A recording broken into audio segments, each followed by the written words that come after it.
Nice. Guys, I think it's 7:05, so I'll give it a call to open. Let me make some few remarks.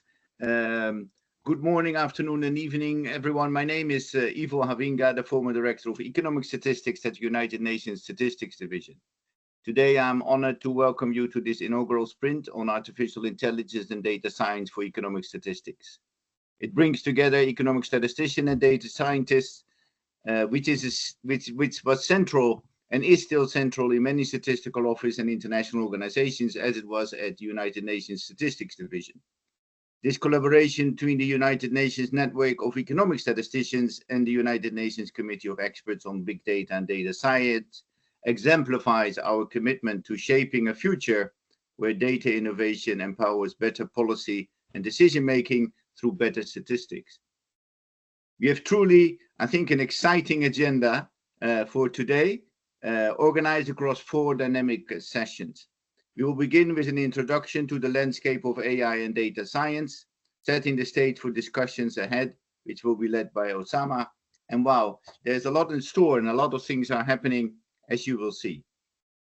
From this, we will move into breakout sessions where participants can delve into specific topics. One session will focus on statistical production techniques, and another will examine the compilation of economic indicators for policy decisions. We'll then reconvene for a plenary discussion where we bring together the insights and key takeaways from today.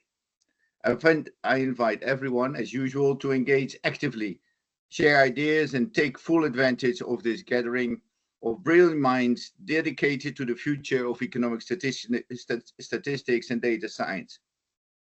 Let's get started. I have the privilege to introduce my dear friend and our dear friend and colleague, André Loranger, Chief Statistician of Canada, and also the co-chair of the Network of Economic Statisticians, to make the opening remarks. With that, I turn to André. André, the floor is yours. All right, thank you, Ivo. It's really great to be here this morning, and I want to thank all of you for joining the inaugural webinar on our sprint on artificial intelligence and data science for economic statistics. It's really an exciting opportunity for us to explore the future of economic statistics together. Today, the sprint is a first for the UN Network of Economic Statisticians, as it's the first sprint we run in collaboration with another expert group. Early on, when we were planning our annual work plan last year, we thought that we should explore artificial intelligence, but with a focus on economic statistics. And one of the first things that we thought of is that, well, there's already expert groups that look at AI, and we should try to collaborate with them. So this sprint is a collaboration effort with the UN Committee of Experts on Big Data and Data Science for Official Statistics. And I think it will have a really fruitful conversation. We aim to leverage the latest advances in AI and data science to modernize economic statistics production and enhance the user experience. This initiative begins with 2 virtual events in 2024. One of which is today, and culminates in our Dubai Symposium, which will take place in January 2025, which will be hosted by the Federal Competitiveness and Statistics Center of the United Arab Emirates. Our sprint today has 3 core objectives. First, to create a repository of impactful AI and data science use cases that can streamline data production and improve decision-making. This will provide input to the playbook for the integration of data science into the work of statistical offices. Second, to explore how AI can enhance the dissemination of statistics. And third, to address critical issues like data privacy, ethical AI, cross-domain integration, all essential elements for a successful transition to AI-driven statistics while maintaining the quality and integrity of the outputs.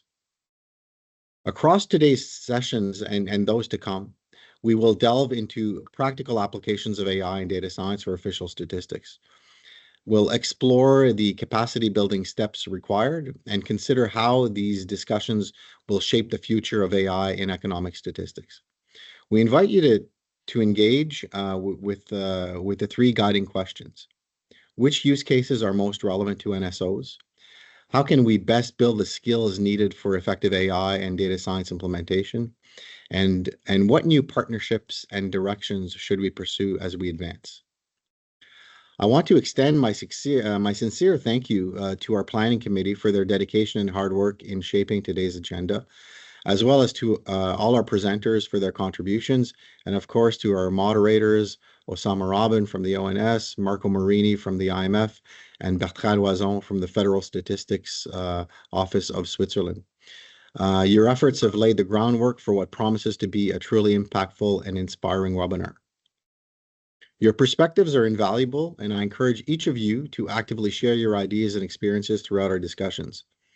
Together, let us make a space for learning and innovation. With that, I'm pleased to hand over to Osama Rahman, the Director of the Data Science Campus at the ONS UK and the Chair of the Data Science Leaders Network, who will guide us through the next session. Thank you. Over to you, Osama.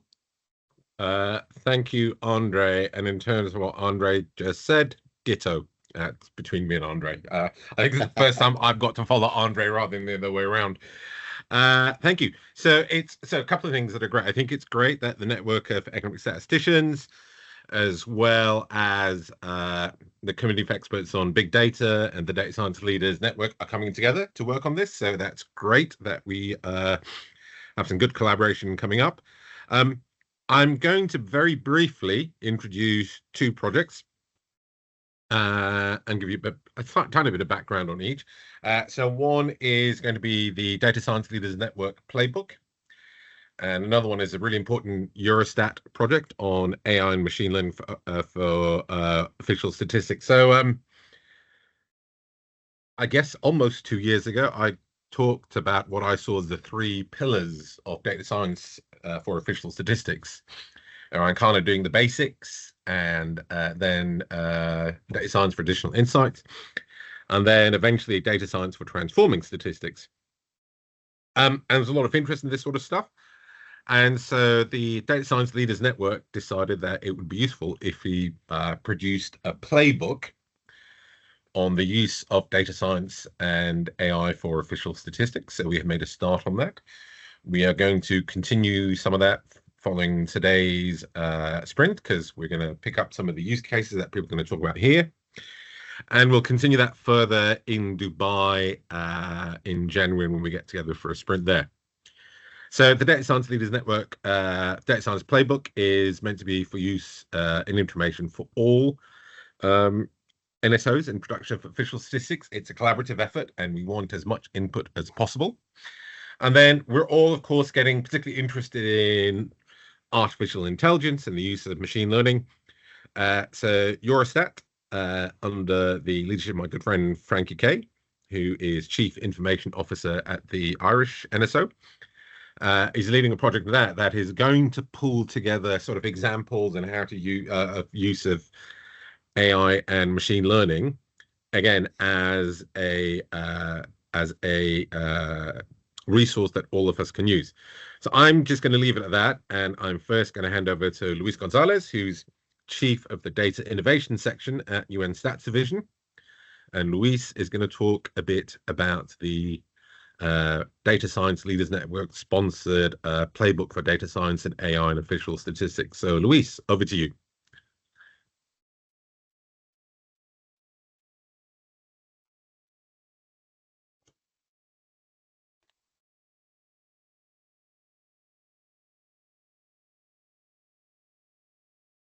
You're still muted, Luis. Yeah, thank you. Thank you, Osama, and greetings, everyone.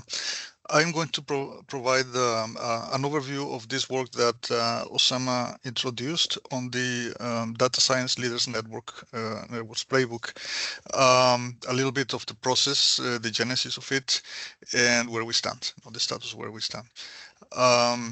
As we go see.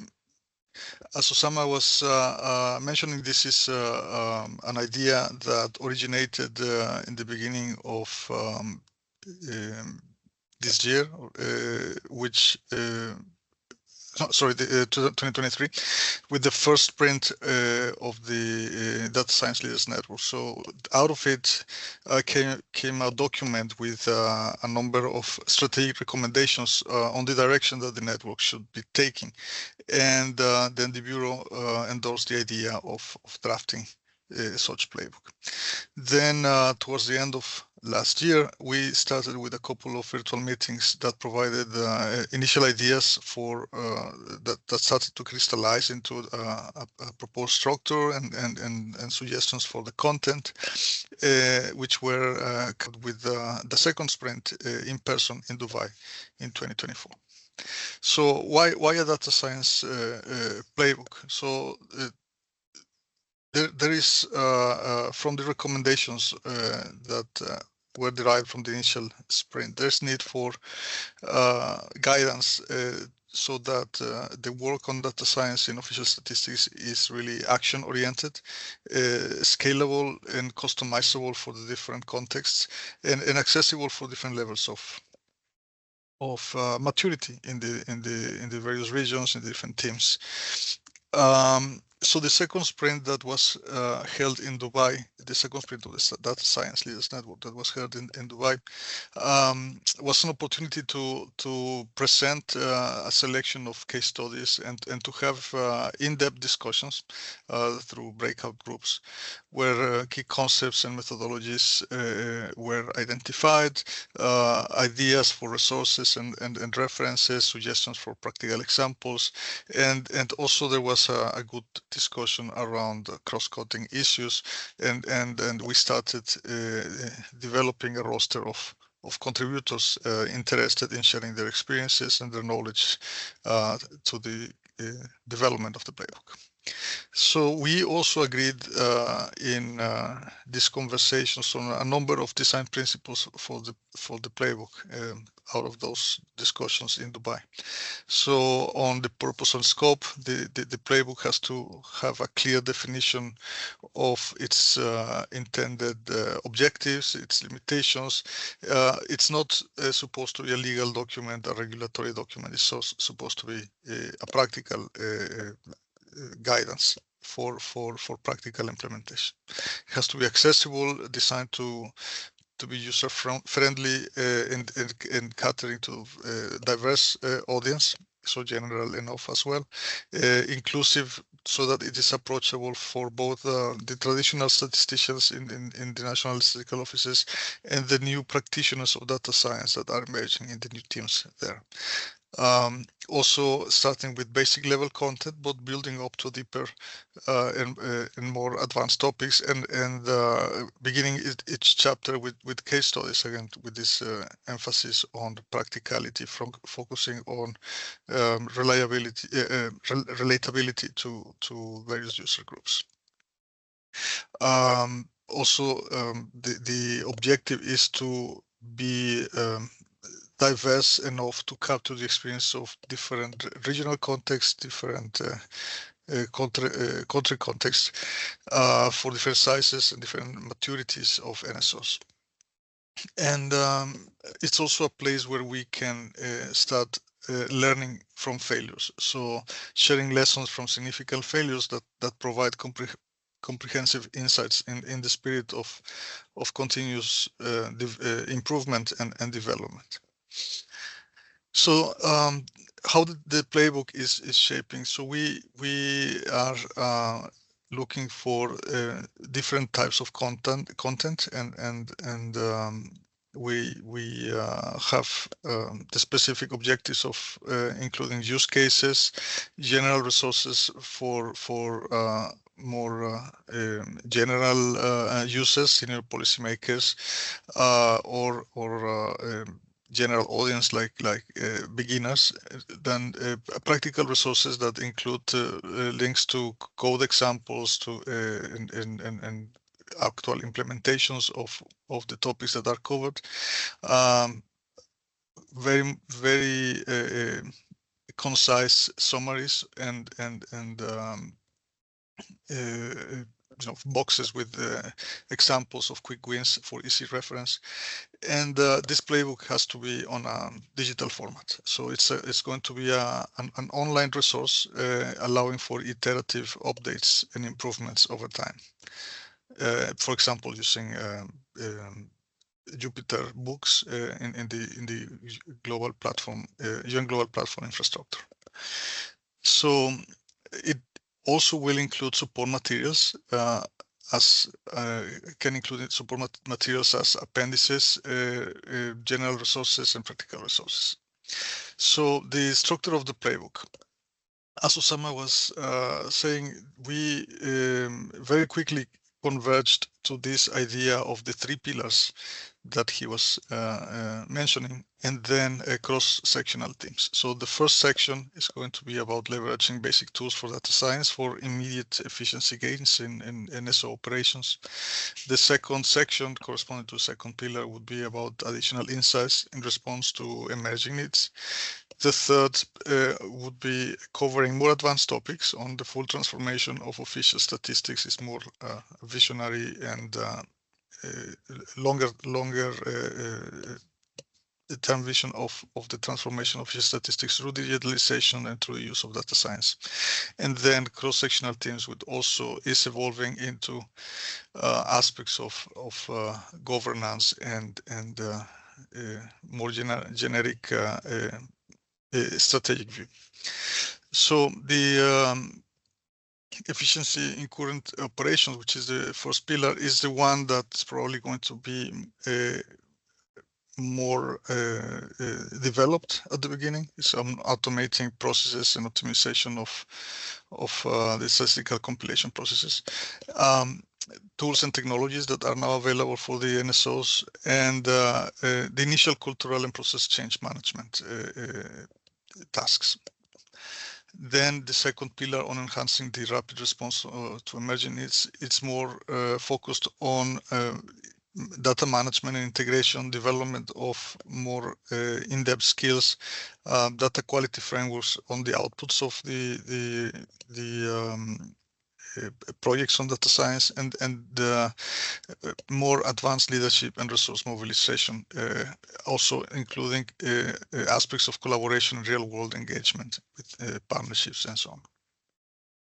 And finally, the digital transformation is about the leadership and support that is needed for the digital transformation and the implementation of data science in official statistics, efforts for ongoing capacity building and skill development and upskilling of the whole human resources in national statistical offices, advanced data science tools and methods, and technology implementation and integration at the enterprise level. Now, all this work is being coordinated through different tools, but central to the work is a wiki platform that contains some of the guidelines for the work, and it's a place where the different teams responsible for the different sections can start collecting their materials and organizing them. So just to give you a very quick overview, not going into the details, there is this wiki platform that has guidance to organize the development of the playbook. On the style guide for the playbook, it's also a heavy editorial work that is involved, and so we are trying to provide as much guidance as possible here. Also some guidance on the collection of use cases, so or case studies. Sorry. So we have a template that includes background, the description of the challenge, the objectives that were aimed at in a particular use case. The approach, description of the approach and implementation, and the results and impact, lessons learned, conclusions and recommendations, references and appendices. So we try to have a coherent structure for that. And now the general timeline has been evolving also in the face of resource availability and time availability from all the volunteer work that is required for this playbook. So overall, we are now in the drafting process. We kickstarted the drafting process in October, and we are aiming to have a more in-depth discussion in January in a third sprint in January in Dubai. We expect to have an update also of the work to the community around the time of the statistical commission. And just to conclude, I would like to invite everyone who is interested in contributing to reach out to us in the statistics division or through Osama, the Data Science Leaders Network. We can connect you with the respective responsible leads for the different sections. And as was mentioned at the beginning, today will be an opportunity with all the very interesting presentations that we have scheduled on the agenda, an opportunity to identify additional use cases that could be incorporated into the playbook. So thank you for the attention, and over to you, Osama. Happy to respond to any questions if necessary. Thank you, Luis. And just, Frank, I don't know if you got the message. If you can raise your hand, then Clarence. No, I'm all good. I'm all good. Oh, you're all good now. Okay, good. Great. Thank you. Yeah. Okay. Thank you, Luis. Yeah, so that is the playbook. The playbook will only be a success if it's a collaborative effort with people inputting. That is part of what today is all about. It's about looking at getting some really interesting use cases which we can bring into the playbook. But as Luis has said, you can get in touch in terms of volunteering, or if you're interested, via Luis, Ronald, Clarence, or myself. There's a couple of questions about getting access to the page. Clarence can organize that for you later on. How does the group define a data science leader? We're not going to define a data science leader. Different NSOs will have their own definitions of who's the data science leader. The network is the data science leader's network, but the playbook is a collaborative effort, and data scientists and others who want to input into this. Okay, so that's going to be collaborative effort. And another fantastic collaborative effort that we are all going to eventually benefit from is Eurostat's AI and Machine Learning for Official Statistics project. And Frankie Kay, who's the Chief Information Officer at the Central Statistical Office of Ireland, is chairing that work for Eurostat, is going to talk to us about that project. Great, thanks very much. Can everybody see my screen? See the PowerPoint? Yeah, getting nods, good. Okay. Great. So thank you very much for asking me or giving me an opportunity to talk a bit about this project, because we're very keen to try and collaborate with other groups. Whilst this is a Eurostat-led project, it's very much around trying to build communities around data science and its use. So just to give a little bit of background, about 18, well, actually, it's probably about 2 years ago that Eurostat put out a proposal to basically create a one-stop shop for AI and machine learning for official statistics. So it's funded by a EU grant, and the project kicked off in April of this year. So in terms of what we're trying to achieve, these are really the key main objectives for the project. It's really, the overall focus is about understanding how we can use AI and machine learning to improve the production of official statistics. And this was touched on a little bit by what Lewis was saying in the playbook. So it's things like, how do we improve the efficiency of how we produce the statistics? It could be through you providing new data and new techniques which allow new insight and data to be provided. So what we're looking to try and create is a set of resources that can be shared and made available to NSIs at different levels of experience, capacity and expertise. We are also providing resources such as a sandbox environment so that participating countries can use that environment to experiment in terms of building models and code, training and best practice, again, that can be used by everyone. And what we're also trying to do in that area is provide what we're calling almost a platform in a box. So if there isn't an environment available already, try and give people concrete resources and help in creating their own.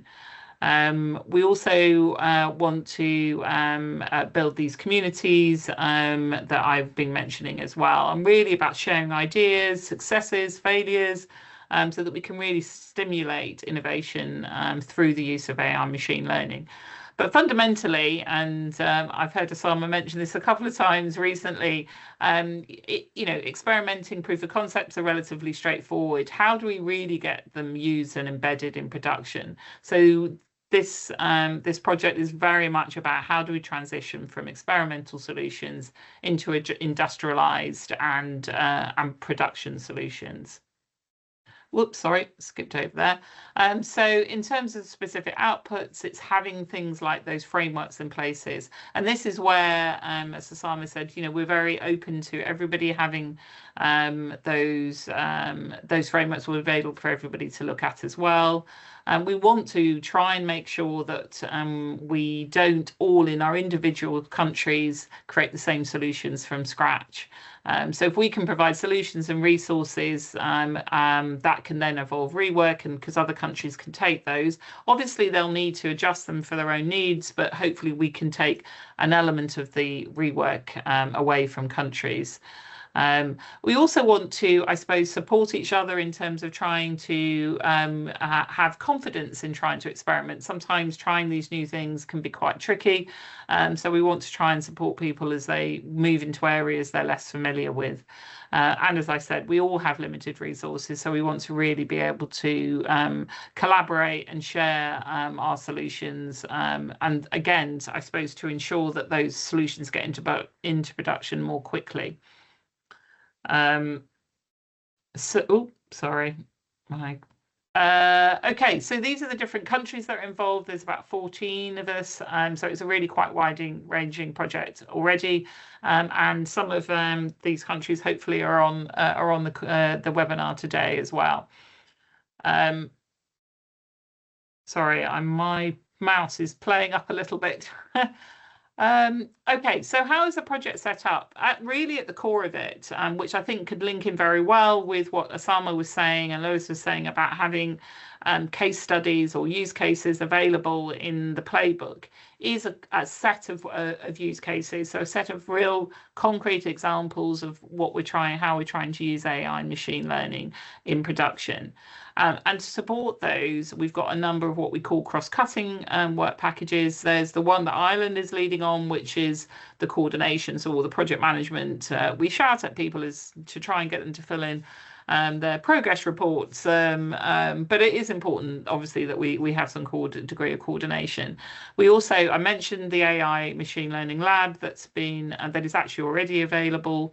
We also have a work package which is around looking at how AI machine learning is used already in different countries, but also in potentially looking at academia, how they might be considering how we might use it in the future. So really sort of horizon scanning and trying to get a full understanding of how AI and machine learning is being used.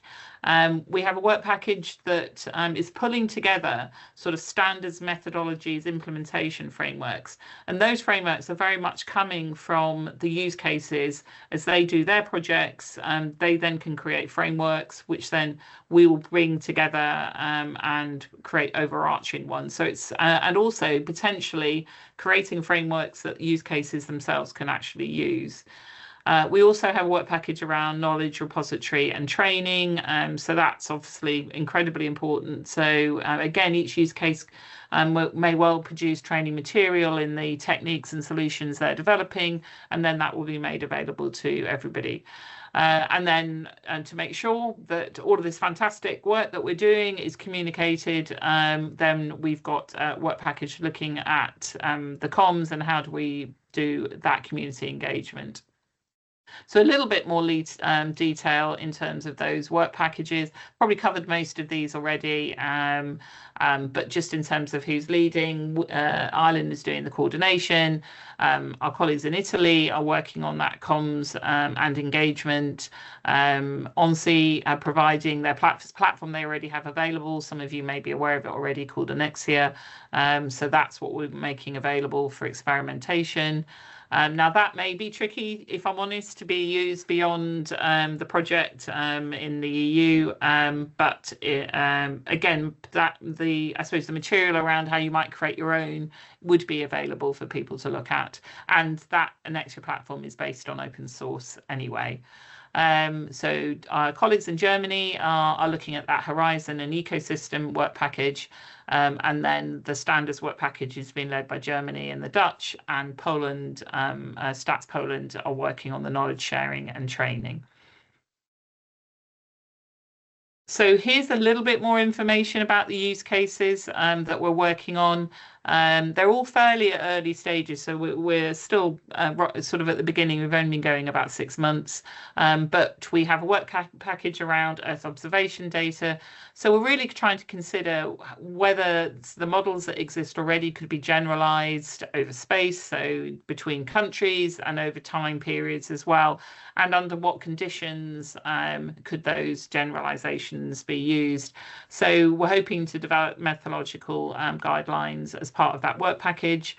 We're doing some work around editing, so looking at how we can use AI in terms of automation, efficiency, quality improvement of the editing process. And again, it's very much looking at this from a practical sense. So one example could be the recoding of NACE, for example. We're also working on imputation. So we're looking at that in terms of different phases within the processing overall timeline. So looking at whether we can use early imputation and timeliness, so imputation of values that are known and can be measured after process steps have been completed. So effectively trying to speed up because we think we're confident that we know certain values. We're also looking at post-collection imputation as well. So things around item and unit non-response, and also looking at whether we can use imputation beyond that unit and non-unit, really thinking about how can we, I suppose, impute a whole population from a sample, from a collection. So do we get enough data from a survey that actually we can then impute a record almost for the full census of that particular business sector, for example. So we're also looking at text and code, text to code, so obviously things like NLPs, and also beginning to look at how you can do pipelines in a more standardized ways, and how can you do that across different languages as well. We're doing a project on firm level supply chains, and if you want to learn more about that, Gert, who's on this call, is doing a longer presentation in sessions 3 or 4, so I won't say anything more about that one.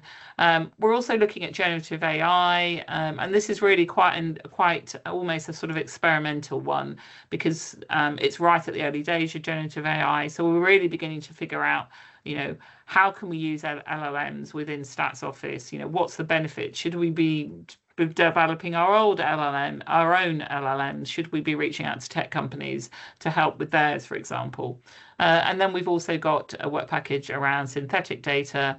So really looking at how we can use algorithms to generate synthetic data, and thinking about that balance. It's always a bit of a struggle with synthetic data between utility and privacy. So in terms of, I suppose, some of the other key aspects of what we're doing, as I said, a lot of this is really about making sure that we've got a real focus on production. And we know there are a number of sort of key challenges around the use of AI and machine learning. So, we know these are relatively new techniques, and therefore they tend to be used more in experimental data. So the approach is often a bit more ad hoc for understandable reasons, and we just don't have the decades of experience that the more traditional methodologies have. So it does make it therefore more difficult to ensure that what we produce is indeed reproducible. So we're looking at how can we come up with generalized knowledge and identify norms and best practice for developing these solutions. We also need to make sure that we can explain the methodologies that underpin our use of AI and machine learning, so that we're being transparent with everybody in terms of the users of our outputs, but also indeed citizens who fundamentally are providing the data into some of these models as well.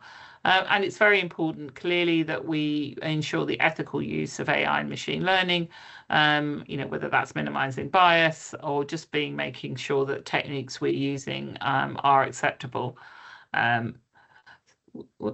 So in terms of just a little bit more detail around that, so clearly for us, the key aspects in production are making sure that we've got standards. We know there won't be a one-size-fits-all for AI machine learning solutions, and standards are very important, but they are only valuable up to a certain level. So, we need to know we can't standardize everything. Every country will have a slight variation. And we also don't want to develop these standards from scratch. We want to drive from best practice, and the UN work is really important to us, so that we can understand what you've been doing and take that work as well. And we're thinking about things like clarity, interpretability, transparency, quality, auditability, and ethics, all the sort of elements that you're all familiar with. Again, in terms of the methodology, we've made huge progress in recent years around AI machine learning. And this project indeed will show a number of use cases that in terms of economic statistics, which will be fantastic to add to that body of knowledge. But what we do need to do is try and really begin to ensure that we can reproduce these our statistics, and that we're confident that the underlying methodology is still robust and that we're getting valid statistical outcomes. We can't just blindly apply AI and machine learning techniques if we want a high quality output. Implementation, again, incredibly important to try and get into that, really embedding it into production. So we're going to look at things like, how do we transition from experimentation to production? And in particular, looking at how you can embed machine learning ops within your organizations. So again, looking at things like standard building blocks, providing guidance and templates on things like establishing labs. And making sure that we've got that best practice clearly identified. So in terms of the current status, each work package has started. We have a project dashboard on Cross. And people, I said to Lewis, he can share these slides afterwards, and that QR code will give you access. And we've got a newsletter launched as well, and we'd love people to subscribe to that newsletter as well. So in terms of a little bit on early work, we started around the research around the Earth observation in terms of which models might be generalized. The second point is about the work that Gert's talking about on our supply network. We've begun to look around options on privacy risk measurement in synthetic data, and beginning on our text to code, looking at what type of use cases. So next revision, hierarchical methods for text classifications, etc. And then we're beginning to look at AI and machine learning for that error detection and editing in large data sets. So effectively, most work packages are still agreeing their specific use case and associated methodology, but our testing environment, the sandbox, is now available. So in terms of key events, we had our launch event in April, and we will be at NTTS next year in Brussels. So if you want to hear more about us and how far we've got, please come along to that event. We will be doing an event at the Quality Conference in 2026, and then we'll be back at NTTS in 2027. And then there'll be a closing event in Ireland in 2028, which will really showcase all the work that we've done. So if you do want to learn more about it, please, here's the email to if you email us, we can add you to the mailing list. And also we do have a LinkedIn page as well now, so you can follow us on LinkedIn as well. So again, if anybody's got any questions, happy to take those. And I will stop sharing. Okay. Thank you very much, Luis and Frankie. So 2 examples of work going on, which is very much about helping all of us make better use of the latest tools, both very much focused on being quite applied and practical, and both of which are only going to be a success if these are collaborative efforts and people volunteer input into them. Okay, questions. I see there's a hand up, but you may not, that's Terabwata. You may not be able to speak. Clarence, can you put her microphone on? Or his microphone on, sorry.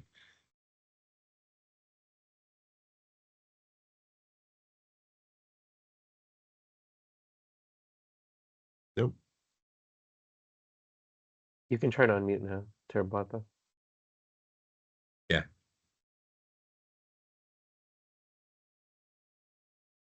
Terabata, turn your mic on now. You'll be allowed to.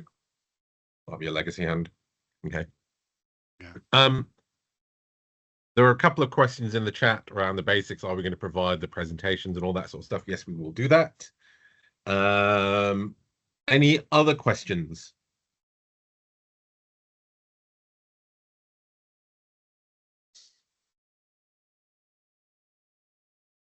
Give it a minute in case everyone's typing.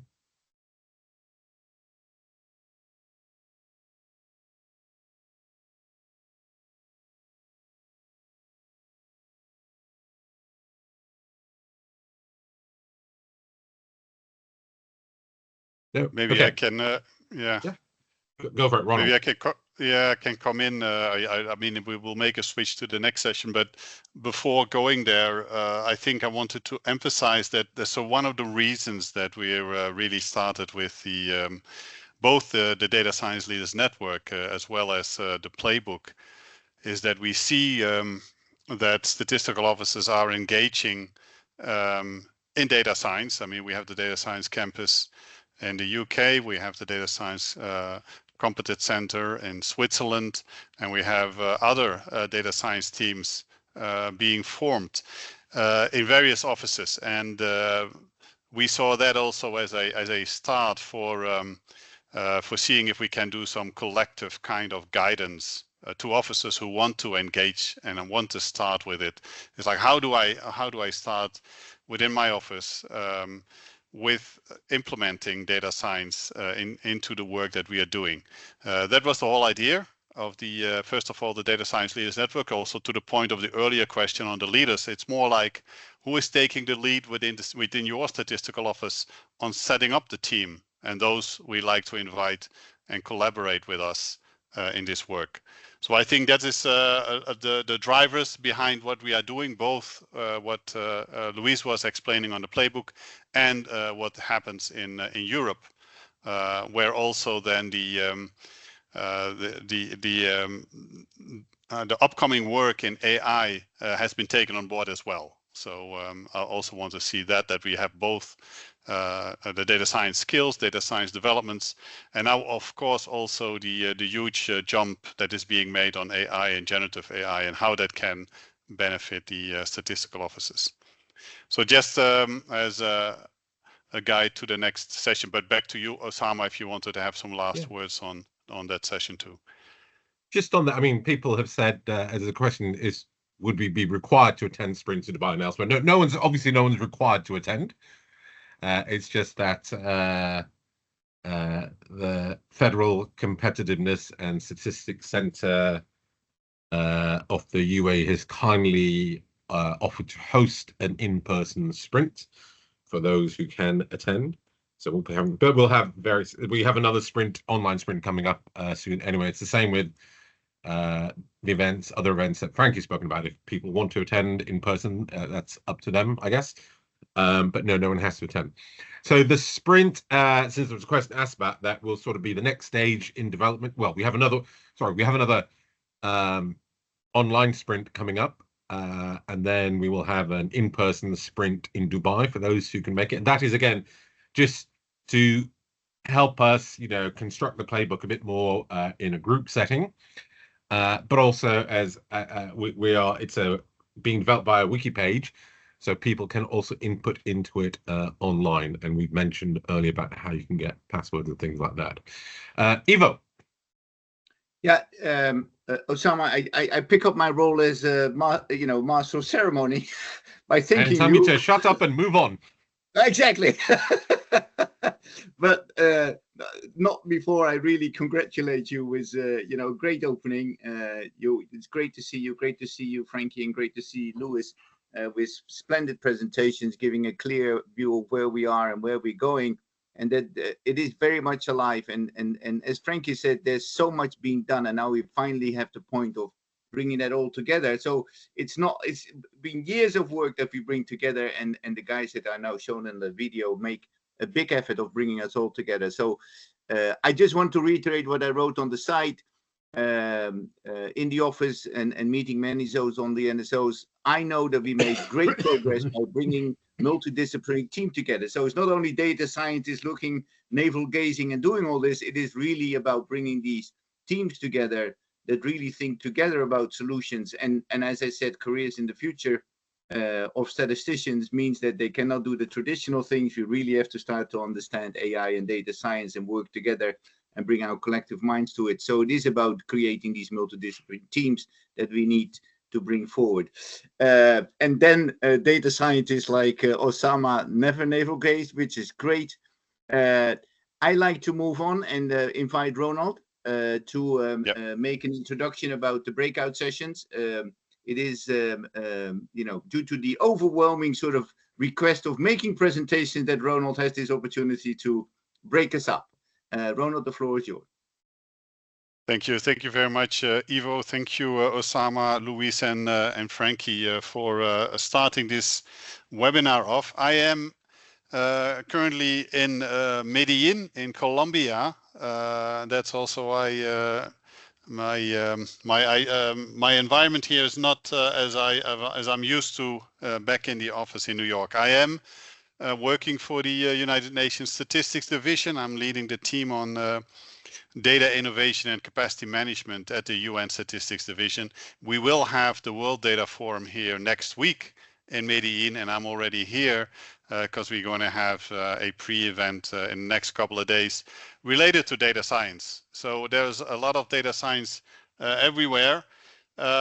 And that's also why I'm very happy that we have this sprint. I also want to reiterate, and you mentioned it, Ivo, is that the whole sprint consists out of 3 parts.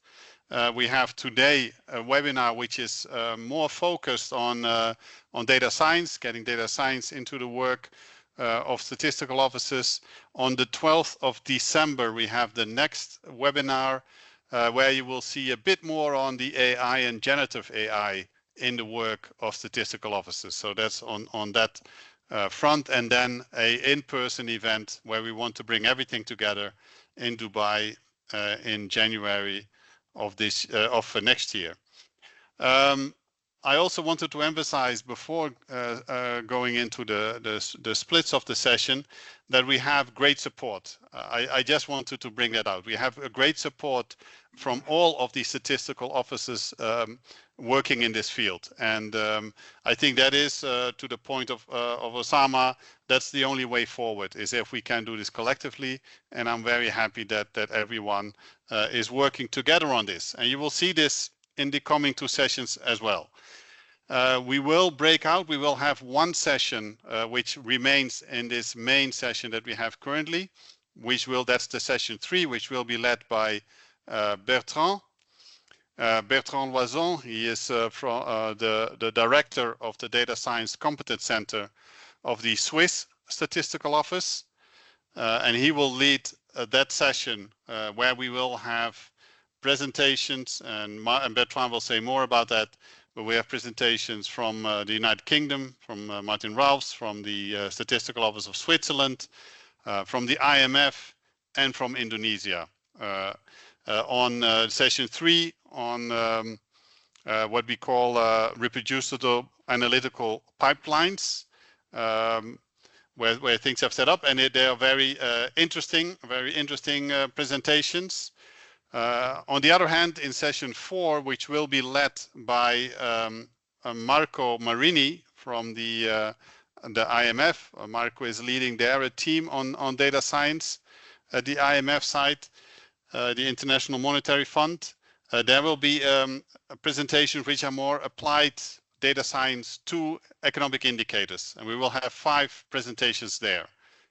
So in total, we have 9 presentations, which would have been too much to run them all in parallel. I mean, in sequence. So we use the time to split them, and so that we have more time for presentations, more times to follow, and more time also for the audience to ask questions on those presentations. The way we will practically split is that session 3 will stay here, and in the chat there is a connection indicated for session 4. The only thing that you need to do is click on the join there and join the other session to get to start participating in session 4. What will happen is that your current session will be on hold, and you can click back on that current session if you want to switch back and forth between session 3 and session 4. So you don't have to leave. Don't leave the session. You only join the other session, and then you will have 2 sessions open, and you can switch back and forth. So I hope that is clear. So Bertrand will lead at this side. Marco will lead at the other side. We'll have 90 minutes for each of them, and we will come back sharp for plenary finishing of the session at 9:20. That is New York time, and that is also actually the time in Medellin here in Colombia. But your times might be different. But in 90 minutes, we'll all come back. And with that, I will give the mics to Bertrand at this side and to Marco at the other side. So for those wanting to go to the session 4, where there are presentations from Mexico, from the Netherlands, from Austria, Indonesia, and the IMF, please move to session 4 right now, and then we'll come back in 90 minutes to the plenary. I hope that this works. It's a test, and let's see that it goes. Clarence, please go ahead. Hi, sorry to jump in.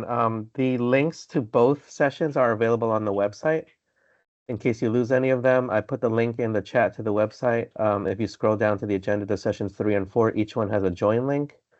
So you can jump back and forth if you wish. And at the end of the 90-minute session, you can use the session 3 link to jump in back in this main meeting room for the plenary session.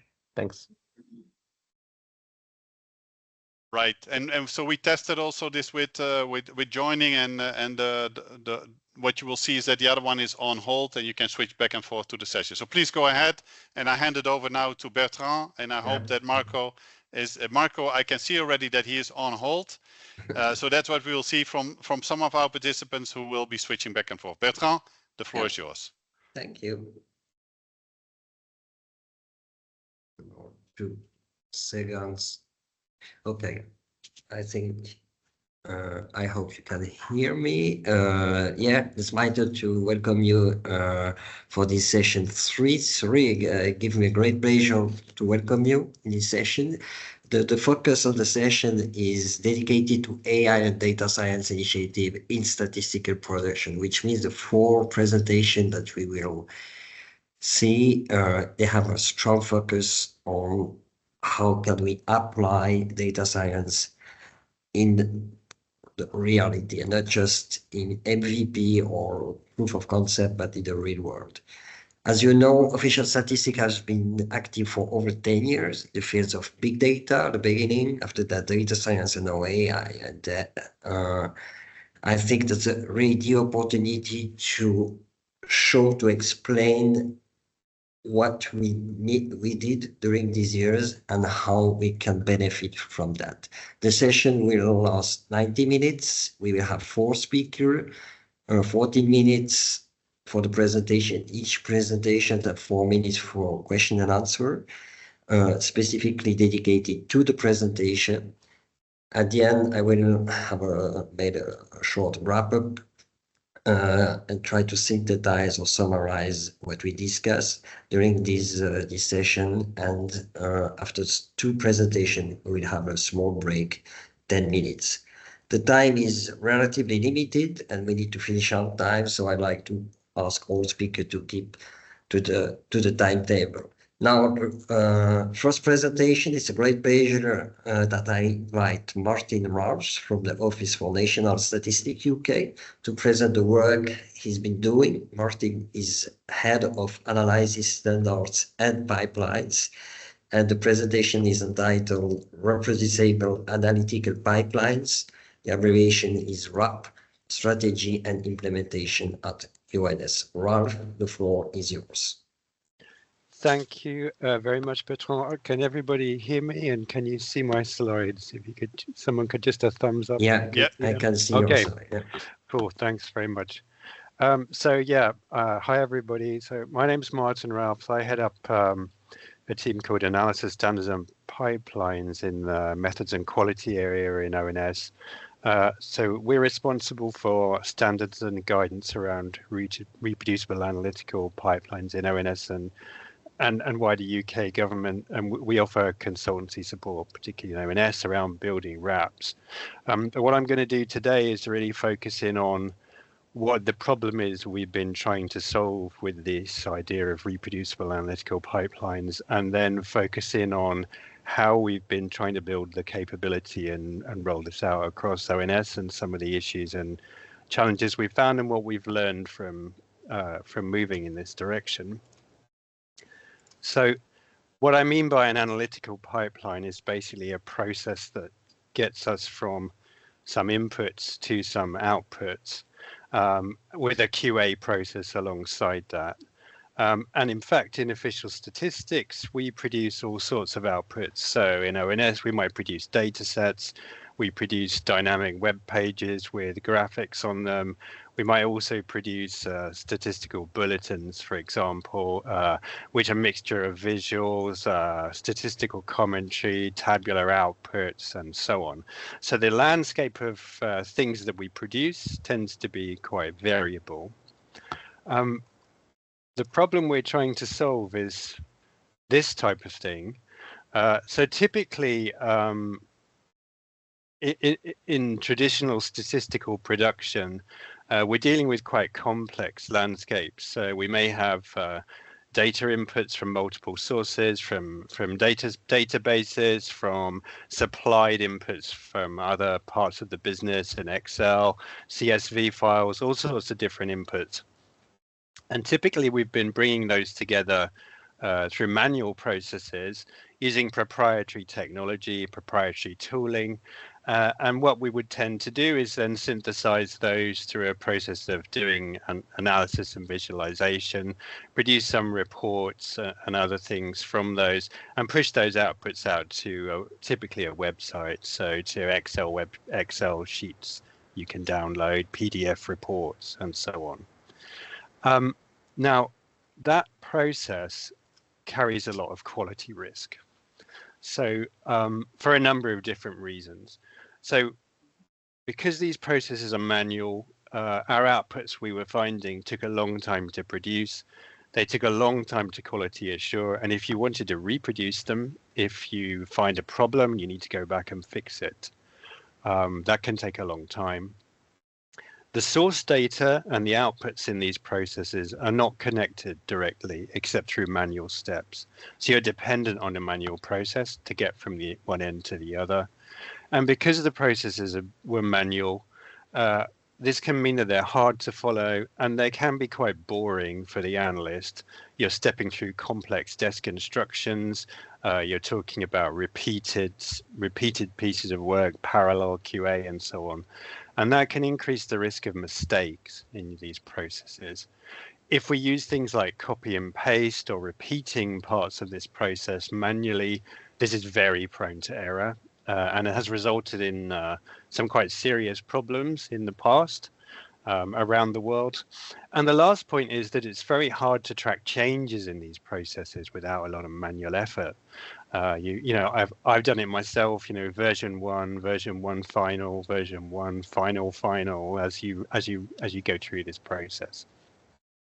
So the idea of reproducible analytical pipelines is to bring good practices, particularly from software engineering, into the production of statistical outputs. And I refer to this as analysis as code, as a kind of generic term. But broadly, I won't go into the details of all these points, but it involves these kind of software engineering practices. So moving away from proprietary to open source tooling, the use of version control, embedding documentation in the process so it's easy to reuse, automating QA wherever we can, minimizing the number of manual steps in this process, and maximizing transparency. So typically we would try to publish our source code, for example, so that what we've done is entirely transparent. And a reproducible analytical pipeline looks more like this. So we have our inputs, which can be anything.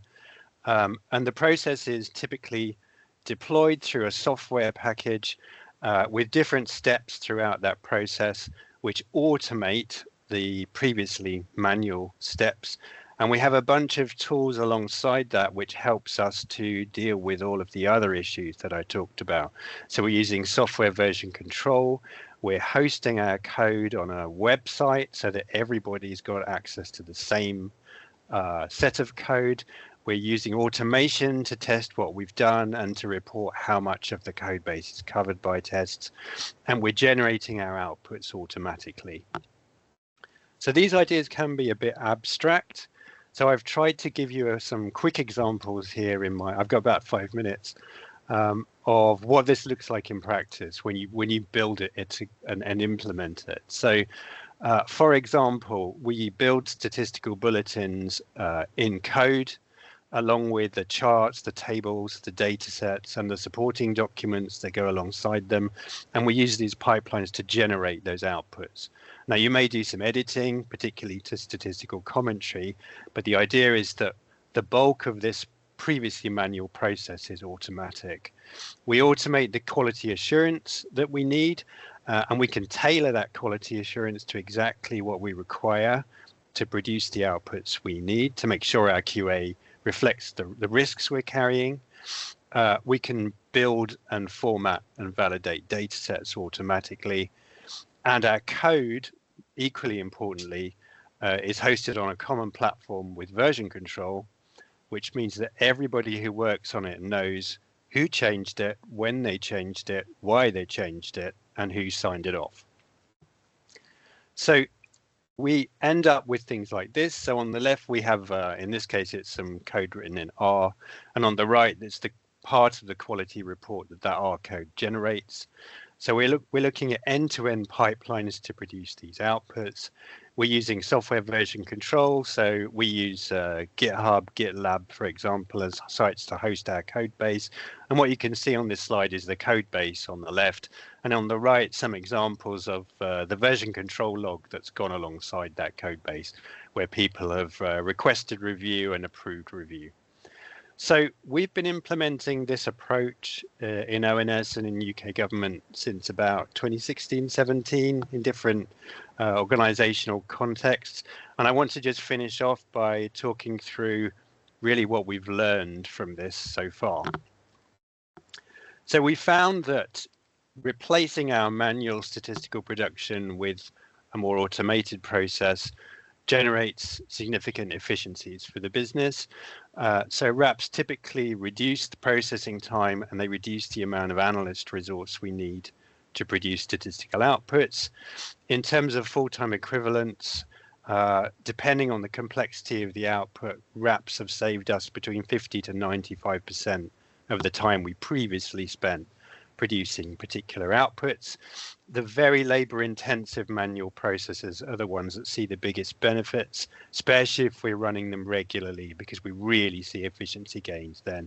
And RAPs free up our analysts to do more analysis and less cutting and pasting in Excel, for example.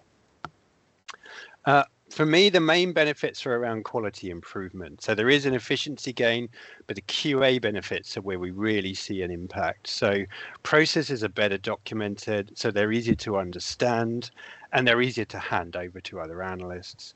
They're faster to maintain. If they go wrong, we can fix them more quickly. They're easier to pick up because they're well documented, so they're more resilient.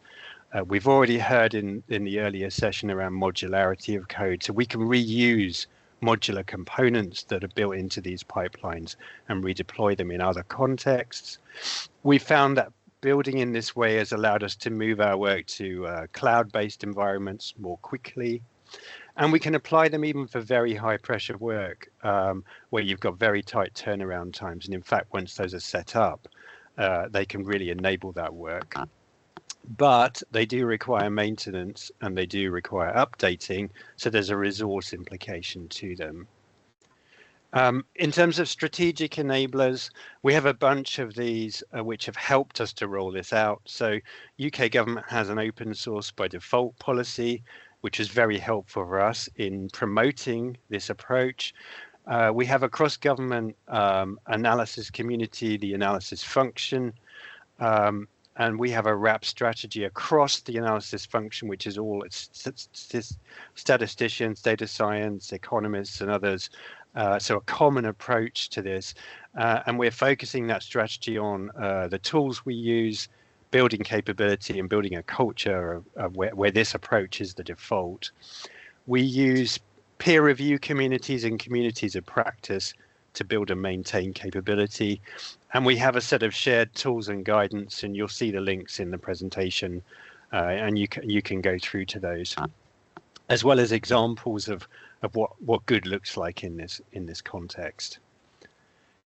In terms of how we've built capability, particularly in ONS, the approach we've taken is to start small. So don't try and boil the ocean. Grow your work incrementally, develop some early examples, value approach, because that helps to send these senior leadership on board. Where we've deployed these technologies, we use a learn by doing approach. So teams learn just in time and then deploy that knowledge immediately. They learn together. We use a lot of paired development and mentoring in building this capability. And we use the software engineering good practices from the beginning, okay?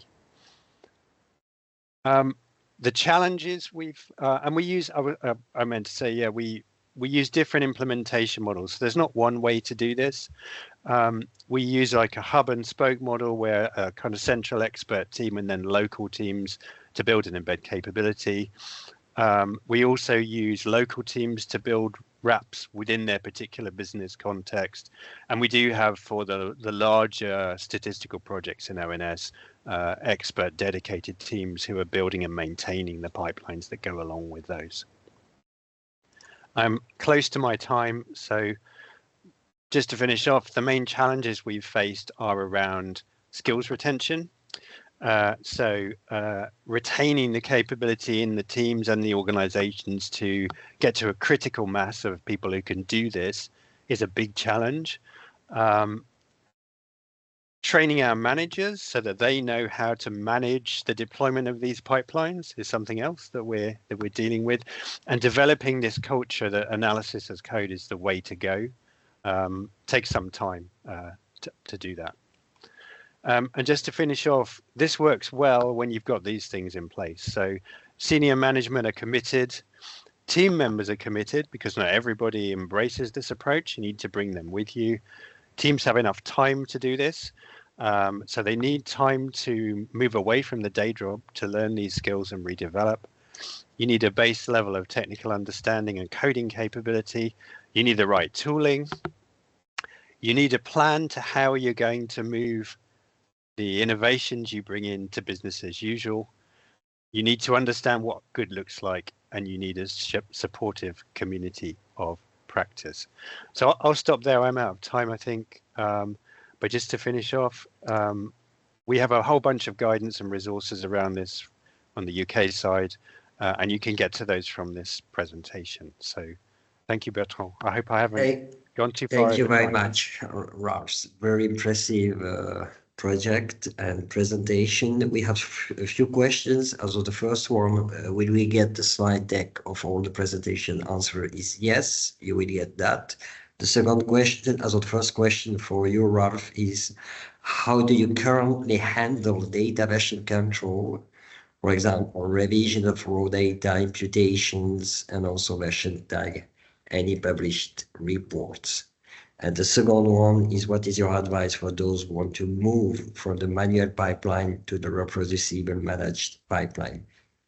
Do you have stuff from scratch? I would say you can answer the both questions at the same time. I'll do that. So on the version control, you can build version control into your pipeline. So that's ideally what you would do. We also use kind of data warehousing to version control our data. So this approach interfaces with the more kind of digital services and technology side of statistical production as well. But the idea here is that by building your workflow as software, you would be able to version control every stage so that you can fully reproduce exactly what was done on, say, the 5th of December 2020 when you produced a particular output. If advice for starting out in this, my advice is very much start small. You don't need a lot of infrastructure to do this. Because we're using open source tools, you can use R, you can use Python, you can do this on a laptop. I would start with a well-defined small problem where you have an efficiency challenge in terms of manual production and try to re-engineer it. And that's how a lot of the work that we did started out, because it demonstrates the value very quickly, and that's how you get buy-in to do this and scale it out. Thank you. Thank you very much for the answer, and again for the very impressive presentation. I would propose to switch to the second talk, second presentation. It will be done by my colleague from Switzerland, Christopher Sulkowski. He will explain and present how he implemented a RAP in pension fund. It's also a very concrete project, which means it's in production, is not a POC or a MVP anymore. And for reason of time, please, Christopher, go ahead. All right, thank you so much. Can everyone hear me? Just checking. And can everyone see the presentation? Yeah. Perfect, amazing. So yes, my name is Christopher Sulkowski. I am a data scientist within the Data Science Competence Center, which itself is part of the Swiss Federal Statistical Office. And what I'll be presenting effectively is an example of how one could implement so a reproducible analytical pipeline. This particular pipeline was implemented for the Swiss Federal Pension Fund, which is also called Publica. And just for the sake of context, it amounts to 42,000 pension recipients, more than 68,000 active members. It is an independent pension provider established under private law, and its recipients come from the federal administration, the ETH domain, which includes the Polytechnical Universities of Switzerland, decentralized administrative units, and over more like 70 organizations as well. Its total assets are 40.5 billion Swiss francs, and it really makes it one of the largest pension funds in the country.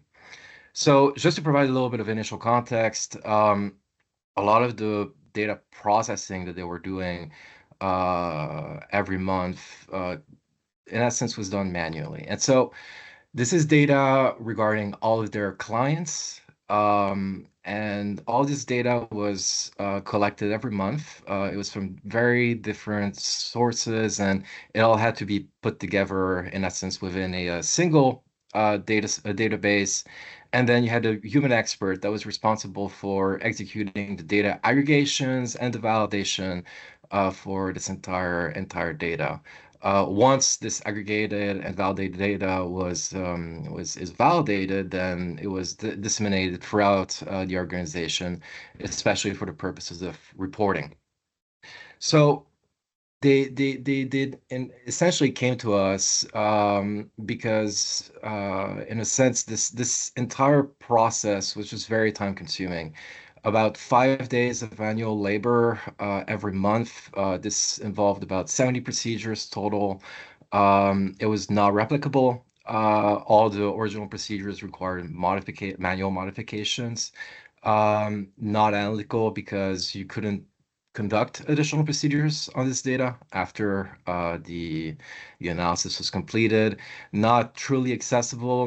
Not everyone else in the fund could easily access these particular results, and especially the results, the intermediate results throughout this entire process.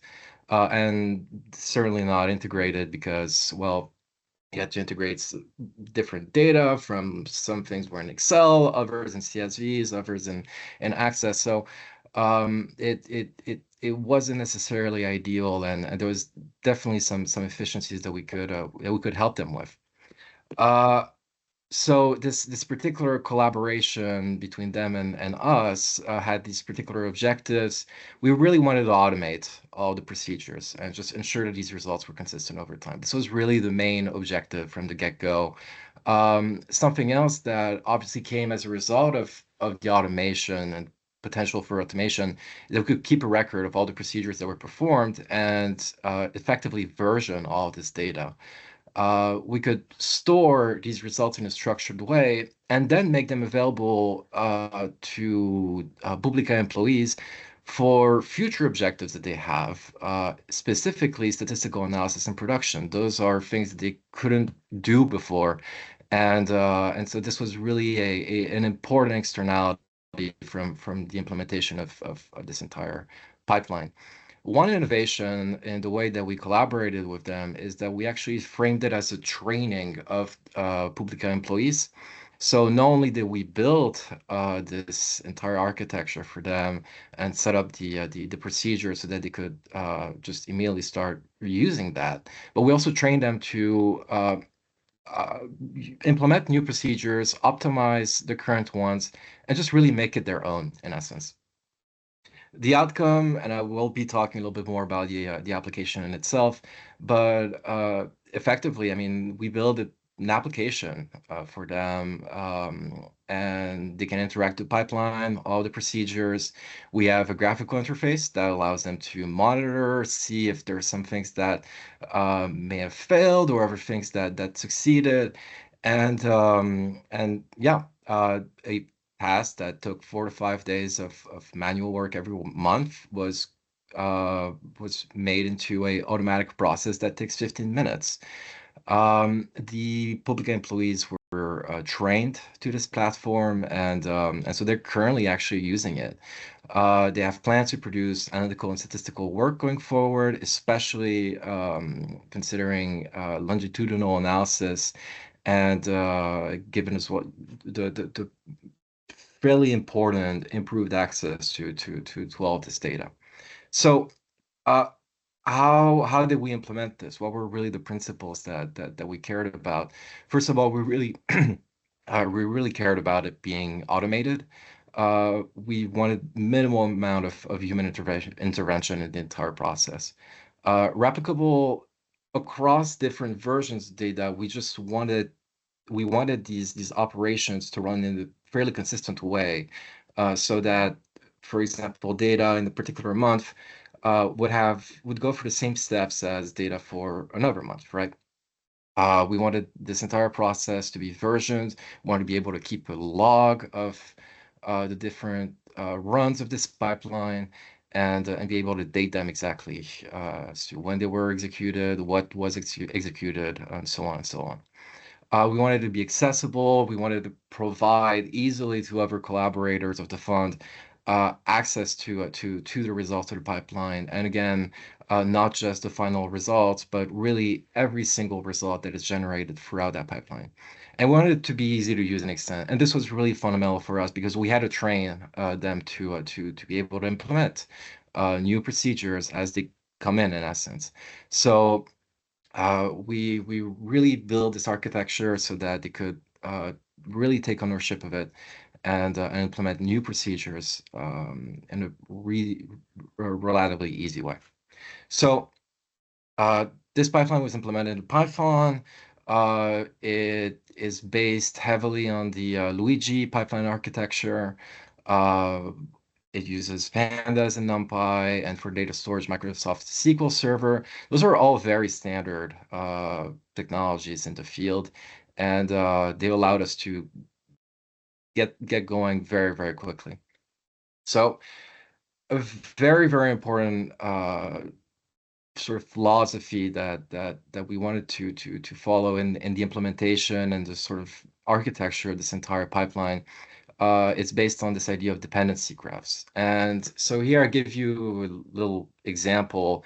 Each of these represent particular tables, particular sort of sets of data in a sense. And in order to generate them, we need previous tables, right? So if we wanted to construct the active without def table, we would need the results of the foundation list summarized and this adjusted table. And recursively, in order to build foundation list summarized, we would need the foundational table, right? So in order to structure and just generalize this entire process, we actually start with looking at the last task, like really the most output task of this entire graph, and we mark it as in progress. We say we're looking into this particular task, and what we do in looking into this particular task is looking at all the dependencies. So I mentioned that some of these tables require other tables in order to be generated. And so this active without def table requires the foundation list summarized table, the coordination download table, and this adjusted table. What we do is, in order to ensure that everything is replicable and consistent, we check whether or not the previous table was already generated, if it already exists in our system. And so if we look at this foundation list summarized table and we see that it doesn't exist yet, well, then we realize that we actually need to build foundation list summarized. And we also look at adjusted. Adjusted requires the insured persons on unpaid leave table. However, coordination download, being one of those raw tables, doesn't have any dependencies. So we have coordination download, and we can just mark it a success. We have the data. For all the others, however, we need to go further back recursively into this graph in order to figure out if we can have the data already. We check right now if foundational exists, and given that it is a raw table, well, it is marked as a success. And we do the exact same thing for insured persons on unpaid leave, and we've resolved this sort of first line in essence of this particular dependency graph. Now that we have all the necessary tables to generate those intermediate tables, we can generate foundation list summarized. We have the foundational data. We can now build the foundation list summarized table.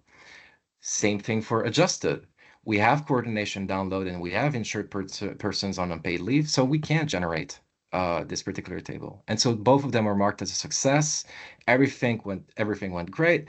And so finally we can go back to our original task that we were checking and generate our active without def. So this is a perfect, beautiful example where everything works, but say that one of them fails, right? Let's say that adjusted failed because there is a bug somewhere in the code or some of the data changed and we need to fix a few things. Well, interestingly, quite clearly, active without def because it doesn't have access to the adjusted table, cannot be generated, and therefore is marked as a failure.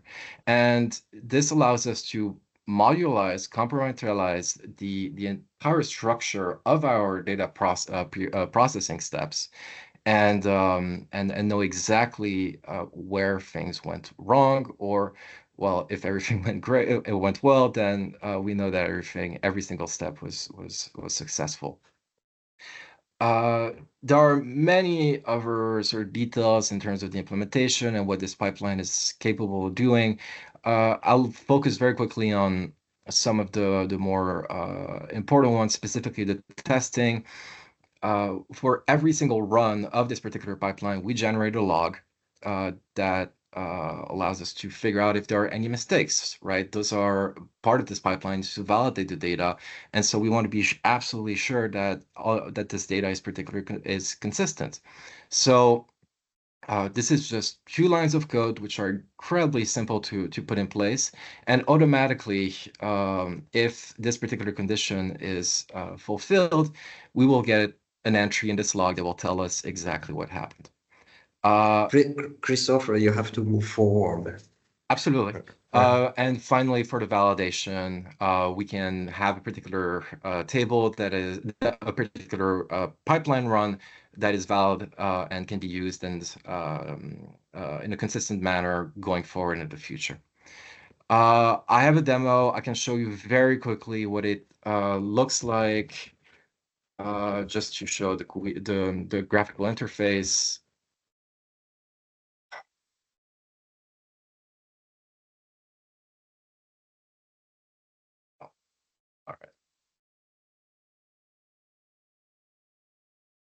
All right. Well, this is not, but you can see in essence that we have an actual graphical interface that allows us to monitor, see the entire graph, tells us where the errors are, and how to fix them. Thank you so much for giving me the opportunity, and please do not hesitate if you have any questions. Thank you, Christopher, for the presentation of what you did. I think it shows very clearly that we have a potential to automatize part of the production process, that the human is still in the loop, but automatization brings quite a lot of potential. Now, I don't know if we have questions. If you have questions, you can write it down in the chat. If it is not the case, I have a question for you, because I would be interested to know what was the main motivation to start such a project. Was it a cost pressure because the pension fund is not part of the official statistic, but nevertheless we use the competencies that we have in the statistical office to help them? Was it a cost pressure? Was it the time to market or something else? Could you briefly describe maybe a little bit what was the main business motivation behind the technical aspects? Absolutely. I would say it's a lot of it's very much a lot of different issues. The cost pressure, obviously, being able to make this entire process a lot more efficient, avoid spending too much human labor on processes which need to be done again and again and again. So I would definitely say in terms of cost pressure and efficiency. The other one is clearly providing greater access and enabling the actual pension fund to carry out much more complicated analytical work actually going forward, using all the data that they have, but that until now they weren't able to use. Okay, thank you very much. I don't see any other question. Then I would say we could make I missed something. There are a few questions.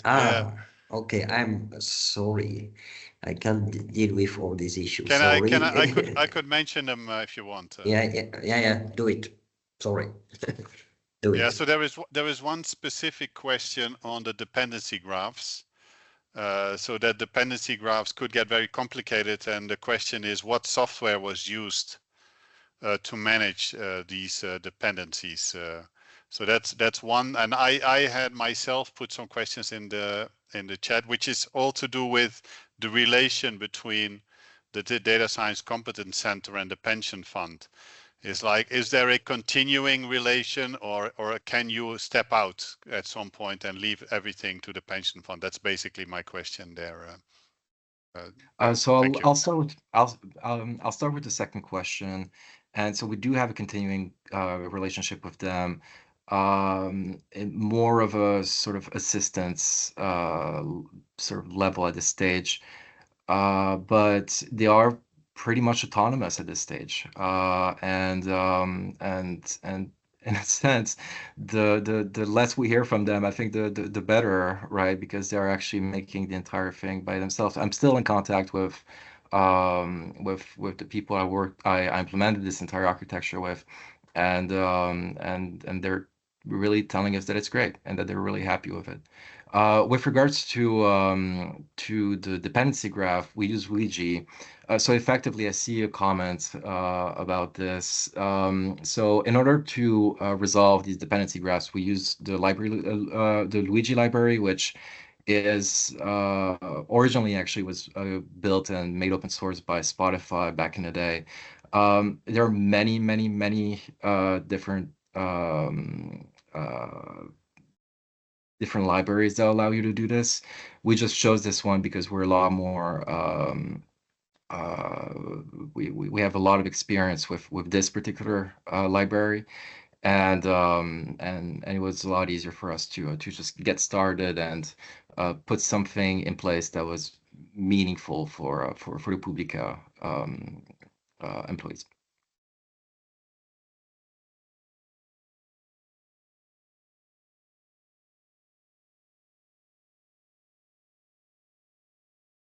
I'm on mute. I think you answered the question with Luigi instead of Taxer Prefect. And the slides, I don't know, maybe Ronald, you could say something about where and when will the slide be available.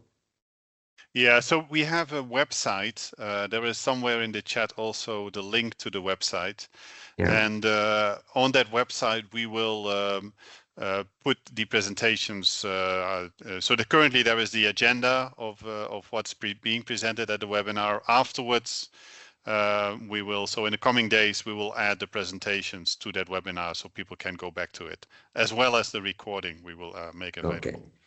Okay, thank you. And maybe Christopher, you could answer the last question, but briefly, because we don't have a lot of time left.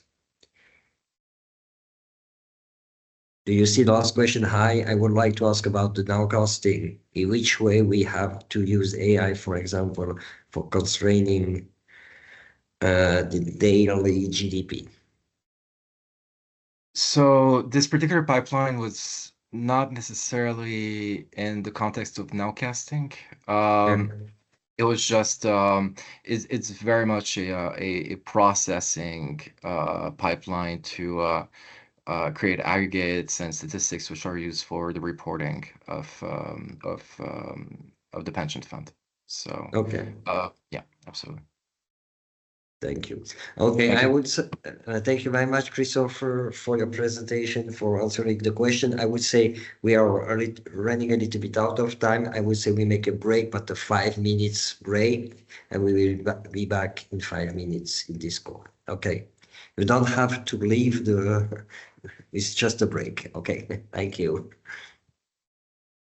Thanks. Back in 5 minutes.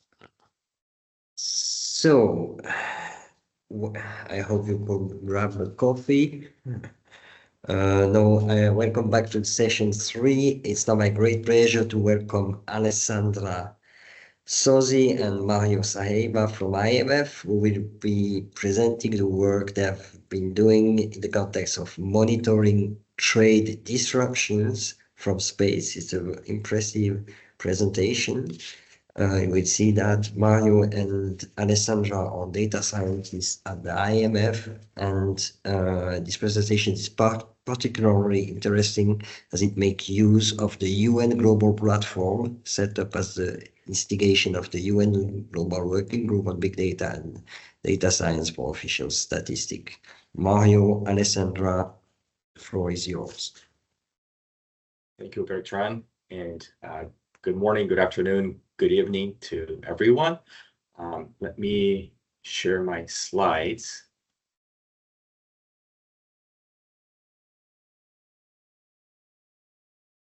Sometimes it takes a little bit of time to, but are you guys able to see my screen? Not yet. It's fine. Yes. It works. Yes. It works? Okay, thank you. Okay, well, hello everyone. As Bertrand mentioned, my name is Mario Saraiva, and today with my colleague Alessandra Sozzi, we are grateful to introduce you to PortWatch, an IMF platform to monitor trade disruptions from space.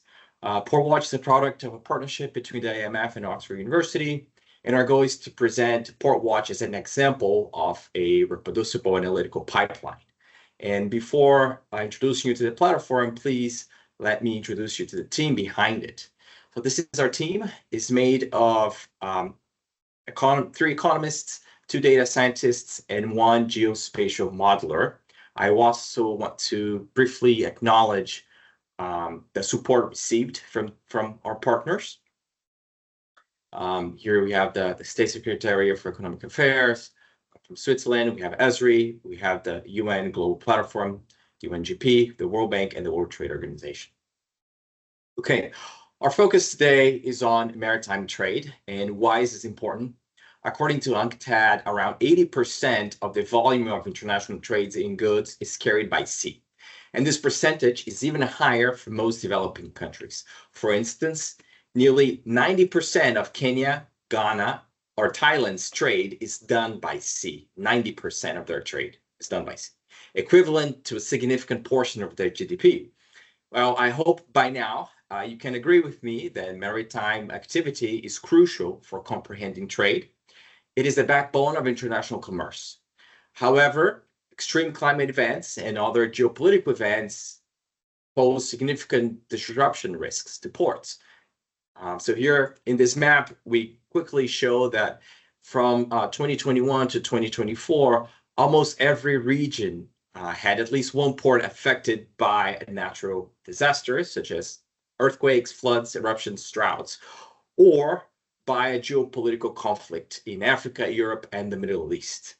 And the ability to assess and to respond to trade disruptions is more critical than ever. And this is where PortWatch comes in with timely data on port and trade monitoring. So for example, through PortWatch, we're able to generate this graph. And here we can see the daily transit volume going through 2 key canals or straits. For example, here we have the Suez Canal and the Cape of Good Hope. And by the time the conflict in the region started around here, we can see that ships needed to reroute and they start going through Cape of Good Hope instead of going through the Suez Canal. And that has many implications for global trade, as one may imagine. But the purpose of today's meeting is to talk about our wrap. And let me just finalize our context so you can get a sense. Well, the platform right now covers 99% of maritime trade, and that roughly represents $14 trillion in trade value. So we have data in UNGP from 2019. We are covering over 1,600 ports and choke points. Choke points are, for example, the Suez Canal and the Cape of Good Hope Strait that we talked about.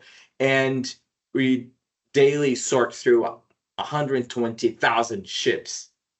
That is where we arrive to 99% of maritime trade covered. Okay, so this is the PortWatch wrap.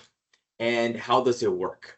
Well, first, our primary data source comes from the Automatic Identification System, or the AIS data, from vessels. And it was originally developed as an anti-collision system and now acts kind of like a traffic control system for ships, preventing them from colliding, okay? So UNGP has a partnership with the data provider that gathers this AIS messages from ships, stores them in the cloud, and then make it available through UNGP. So through UNGP, we have a script to remotely access this raw data. And then we sort through daily about 60 million records, AIS messages. And then after sorting, aggregating them, we reduce them to about 89,000 records. And these are the records that we extract. And then after further processing in steps 2, 3, and we arrived at around 4,000 new records daily. And then we upload or share the data through Esri in PortWatch. So the extraction process takes about 7 minutes, and our processing takes around 23 minutes, and then publications around 12 minutes. So after we set up this pipeline, we are actually in the transition period for moving from weekly updates to the platform to daily updates to the platform. And this is really exciting. And on average, as I mentioned, it takes 42 minutes from data extraction to publication. Well, let me give a little bit more of how this works.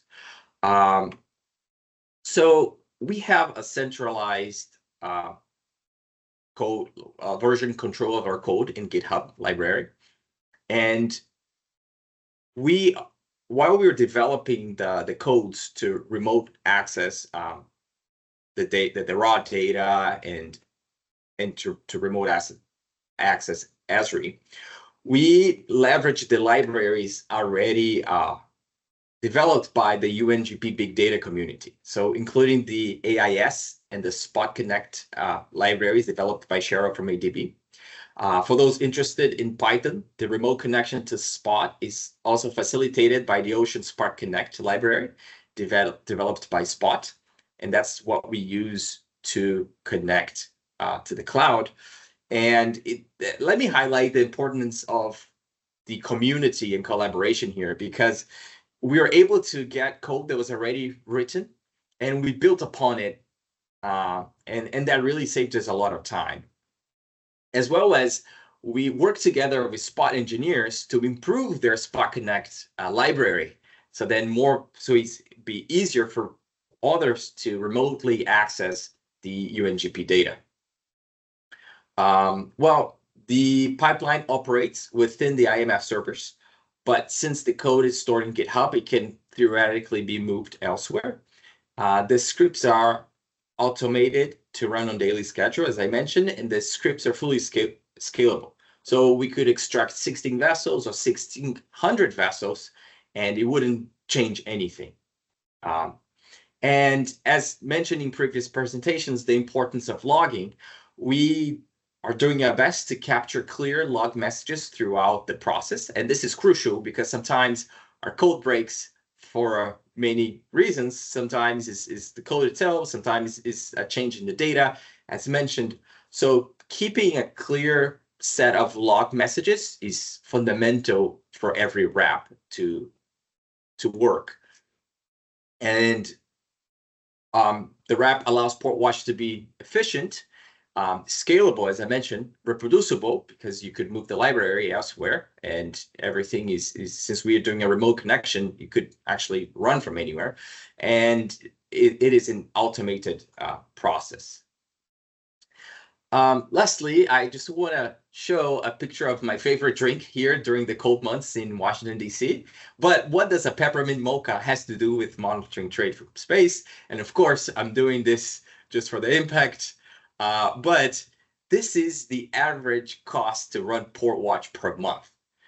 So to be precise, this is the average cost for the data extraction for every month. So you can see it's extremely efficient. We are leveraging the resources given by UNGP as to the best of our knowledge.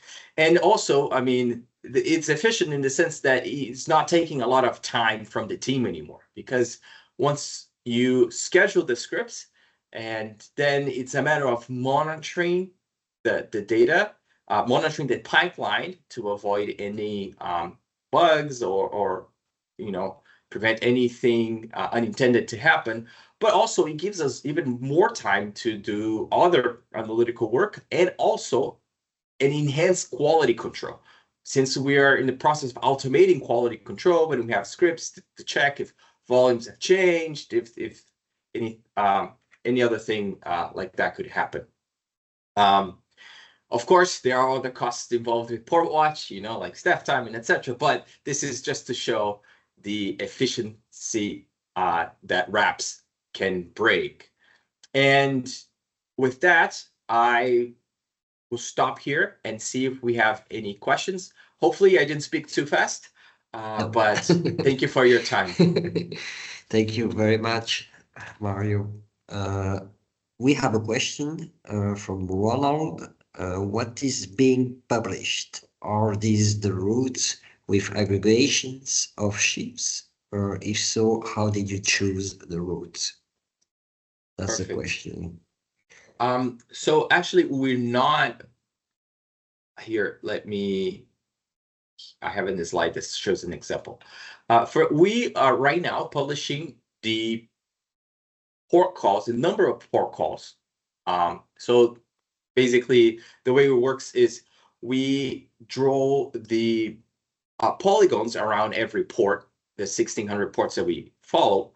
And whenever a ship enters the polygon, that's what we track. So we're first tracking port activity, and we're calling it port calls. From port calls, we then estimate the trade volume using the ship's characteristics. So these are the data that we release for free. So you can see port activity. So imagine a table where each row contains a port. And then in the columns, you have the port calls split by vessel type. So for example, cargo, tankers, rural, dry bulk. And then you have a similar breakdown for import volume and export volume by vessel type. But then if you go to the web page, we can actually, you could see where a ship is coming from and where they're heading next. Thank you very much. And I have another question for you. You mentioned that you use the UN Global Platform. Could you give us the main motivation to do this choice? Was it, what was the main motivation? Because it's a global platform, because it's especially efficient, or Sure, that's a good question. Well, UNGP has made something by allowing us access the AIS data. They actually are potentially disrupting this analytical environment for maritime data, because this data is extremely expensive. We have talks with different providers, and we're talking about thousands or even millions of dollars to access this data. So that is one big advantage of going through UNGP. We're leveraging the agreements they have established, but also another very important aspect that I already mentioned is just the collaboration space. I mean, as I shared with before, we were able to leverage the code developed by others doing similar work, and that is very valuable, as we could save time and also share lessons learned. We have 2 minutes, 3 minutes left for question and 2 questions. The first one, is it compared with import-export data? And the second one is, how easy to replicate this in other countries leveraging the code developed? Could you briefly answer to this question? Yes. So in the question regarding how comparable this is to import and export data, well, first we need to understand that this is primarily an estimation based on AIS messages, so non-traditional sources. And we're still doing a lot of work to compare this data to other import and export data, and in the sense that at the end, it's hard to compare because they're produced from different sources. But let me answer the second question, and then if my colleague Alessandra has anything to add to this question, because it's a very interesting question. But then on the second question, how easy it is to replicate this in other countries, leveraging the code developed. Well, if you do have all the access through UNGP, I would say it's quite easy, because the whole pipeline was developed using Python, and basically we just use the free Python packages to apply this code elsewhere. But let me stop here. Ali, would you like to jump in to complement that question? Yes, I can complement that. Definitely, we did a lot of validation work before publishing the platform, and to the best of our knowledge, that is the, I mean, that is the best we can achieve, and like we try to target obviously the most important countries that contribute the most to global trade, and then, as Mario said, there are some differences with official data that are just explained by the fact that they come from different sources. But aside the comparison with the official estimates, I think these data are also helpful when you try to understand trends. So not just levels, but also what's going on with and how things are shifting. So, for example, with the case of the Red Sea is one good use case, but there are many others. So that, yes. And with regards to the validation, is an ongoing process. It's never ending.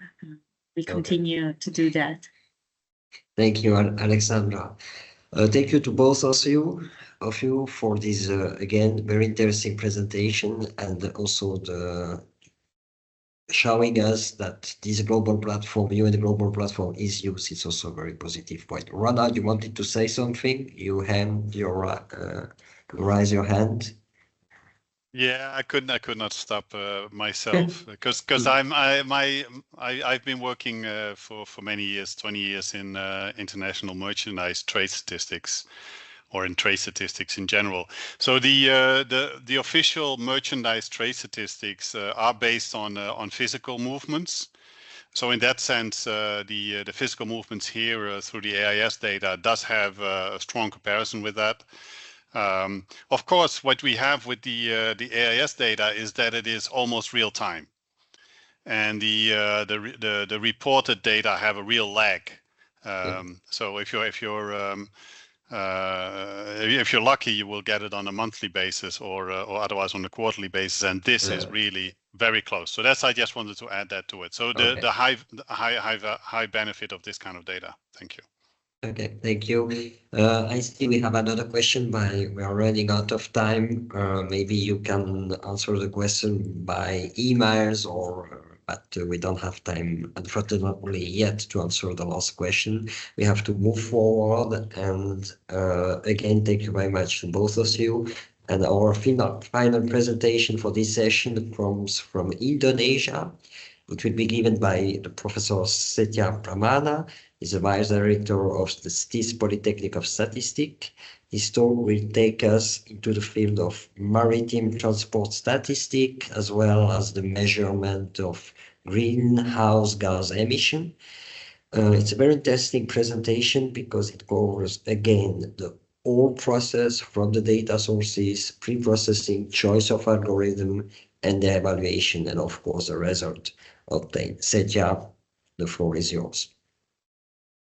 Roland, I would say we can let him 2 minutes to try to solve the problem, and during this time, instead to make the wrap up at the end, I will try to summarize what we saw until now, and at the end maybe add something regarding the presentation of Indonesia, because it will be very short, even if it can make it available, but to speak. So what we saw this afternoon in my eyes, we saw the first presentation, really the proof that we can use the RAP in statistic production, and not just inside NSIs or NSOs, but also for other federal agencies. He mentioned something that is, in my eyes, very important, and we have to remember that. He mentioned also the risks as well as the inconvenience at the end of the day, as well as what the framework or that we have to provide to ensure that it's accepted inside an NSO. And he mentioned especially the support of the top management. I would say a very important part. The second things that he mentioned is also the fact that the statisticians has to be willing to be part of this process. And in order to be part of this process, we have also to engage with them together, data scientists and statisticians together have to work on this topic. But it was a clear proof of concept that it can be applied. It's not just in the lab, that's in the real world. Christopher mentioned a little bit the same kind of issues. Check. Yeah, you are back. Can you hear me now? Yeah, I can.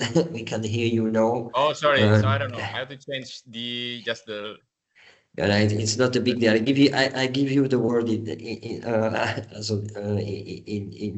10 seconds. I'm just summarizing the second presentation. It was Christopher that explained what was the reason why we implement these process, this RAP in the pension fund, and what was the reason, and how easy at the end of the day we have also to say it is to implement that if the motivation is here to be that.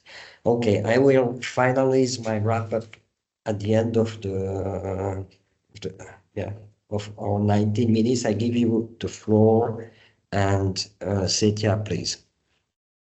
Thank you, Bertrand. Can you hear me now? I'm very sorry. We can hear you now. Yeah. Okay. Thank you very much. Good evening, good afternoon, and also good morning for everybody there. And it's a great pleasure for me to be here and to be the first one in the first sprint webinar with AI. And thank you very much for the UNSD for giving me the opportunity. It's a great pleasure to discuss this utilization of AI after Mario's presentation, right? So it's really good to have watch and after before us. So actually we are learning from them as well. So for today, this project is working together with my students in Polytechnic Statistics STIS, BPS Statistics Indonesia, and it's also a collaboration with BPS Statistics Indonesia and also from UNSD, task team, also from the World Bank, Cheryl. So today. Can you put it in presentation mode, Setia? This is presentation mode. See, we see your slides. Okay. Okay. Let's see. Let me just share screen. Screen. Can you see now? No, it's the same. It's the same. Yeah, yes. This is now. Yeah, now it's good. Now it's good. Okay, now, right now. Yep. Yeah. Yes. Thank you very much. Sorry for the very technical problems. So I think already it's we use the AS data. This AS data already discussed by Mario, also from the previous speakers. Actually, this is the tracking system with the to track the ship and traffic, and in the beginning actually to increase the safety rate, but also can use it for different purposes. The data from AS data, we can have a lot of informations from static data such as ship type and ship dimension, the call sign. Also, we can have several dynamic data regarding the movement, latitude, longitude, speed of underground, and navigation status, and also shipping related data such as cruise destinations, draft and times, and etc.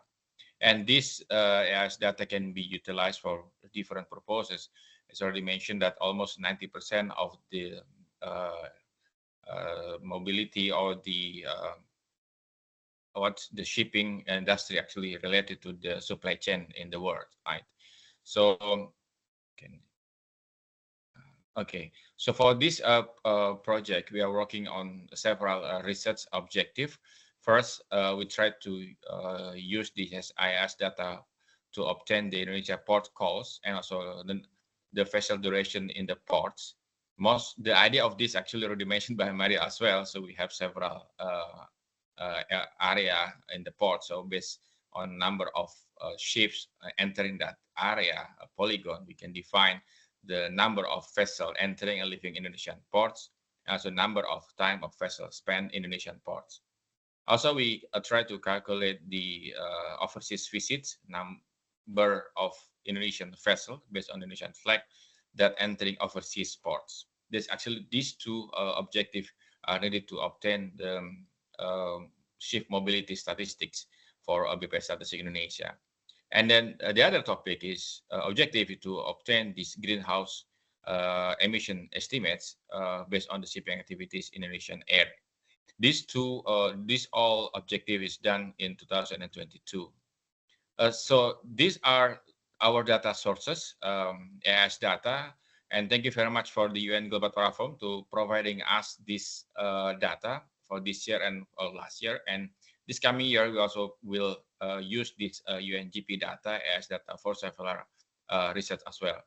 So from the AIS data obtained from the UN Global Platform, we obtain, as we mentioned, data from AIS data. We also combine this AIS data with the data from IHH data, which actually also extracted from this data. And then this information related to the ship name, gross tonnage, and also operator country of registrations.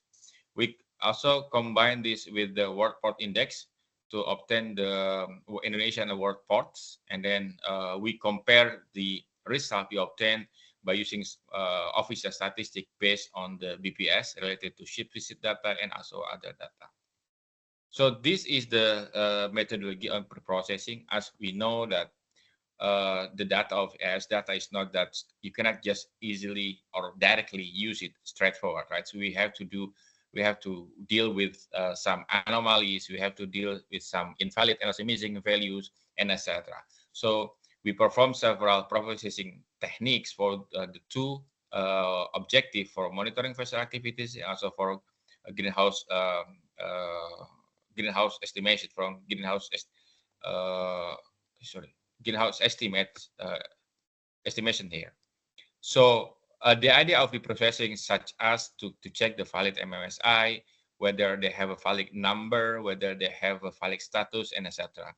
Specifically for monitoring vessel activities, we only focus on the 9 vessel types. This actually after we discussed with BPS Statistic Indonesia, we focus on the sailing, tanker, passengers, cargo, and also port tender and dragging types of ships. And then we also check the movement anomalies. Some of the reports shows that the speed underground is above 1, greater than 1, but actually the status is anchor or moored. So we expect that there are some problem with that. Related to greenhouse gas emissions estimation, we also do some field noise and also check whether the idea of the data is correct based on some threshold. And then we also, for the port call, we access the port data from the World Port Index that includes latitude and longitude informations to create bounding boxes around Indonesia ports. And then we obtained the Indonesian ports, the bounding box or the polygon from Indonesian ports. We mentioned like around 2 miles or 3.3 kilometers square. And then we also obtain overseas ports. And then based on the 8th resolution of H3 index, we calculate the location of each port. And then if a ship comes to inside the area of interest, which actually are parts of Indonesia, which we have a bounding box like a rectangle. Also, we have cluster-based area of interest based on the cluster of this area. So if the ships come to inside this polygon, inside this bounding box, which basically based on the cluster, also distance based, we select this, or we include this as entering the ports. But if the ship is outside the non-area of interest, we mention that is as outside the ports. This is the algorithm of vessel inflow and outflow of ports, and also the algorithm for vessel duration of Indonesian ports. The idea is like to identify the vessel anchored within the area of interest. We use the simple DB scan clustering, with H3 resolution of 8. And then after that, we also compare with the H3 index of vessel is compared with the H3 index of the ports level as part of outports. And then, Setya, I would like to inform you that you have 4 minutes left. Yes. Okay, thank you. Okay, thank you. Yeah, so, and then for the algorithm for vessel duration of Indonesian port, we access the flow data set Indonesian ports and then calculate the difference between each record entering also outside the ports. That's what we have the vessel durations. Regarding the greenhouse gas estimations, each record of preprocessed ash data is used, and then we adapt a bottom-up methodology based on the fourth IMO GHG study, where emissions are calculated as a function of power demand or fuel consumptions multiplied by emission factor and durations. Duration in this case is very crucial, right, for estimating the fuel and engines work. So we also need to consider anomalies of duration, because there are several durations we thought that's beyond, let's say, a lot of duration actually beyond like 10 or 100 hours. So actually we try to reduce it. We try to make a cutoff. If the duration is beyond between two subsequent timestamp is larger than 4 hours, we just remove it. So this slide show a brief illustration of methodologies, and then you can see in more detail we are now working on the paper article for this. So the results, so we have for 1.2 billion records, and then after some pre-processing data, we end up with 181 million records.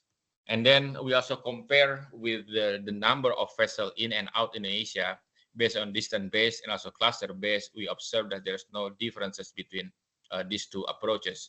And then if you look at the durations, as I mentioned, if we just use duration, we see some duration, we already cut it onto 4 hours. If beyond 4 hours, we will remove it. And then this is 4 days, sorry, 4 days. If you beyond 4 days, we remove it. Why? Because based on Indonesian regulation, if it is the maximum hour, the maximum days to stay in the ports actually 4 days for cargo. And then we compare with the information based on AI's data with the BPS data for several ports visited, such as Teluk Bayur, also in Sumatra, Cirebon in Java, Banten also in Java. We calculate the RMSC and MAP to see whether we see some similarity between official statistic data and also our AIS data. We also compare that if you look at in Jayapura, this is Papua, more or less we result a similar result as compared with the official data. The same with other ports, Gorontalo, Maumere. We observe that from the prediction is a bit lower as the OSPPS data. We try to check whether we have underreported or undercalculated based on our approach. But again, similar pattern is shown in these plots. For greenhouse estimations, we observe that most of the distribution of types fuel is mostly by the bulk carrier and oil tanker. And then if you look at here, the percentage of heavy fuel oil have the largest percentage of shipping operation in Indonesian waters. And then we also have the emission for CO2 and CH4 and NO2-3.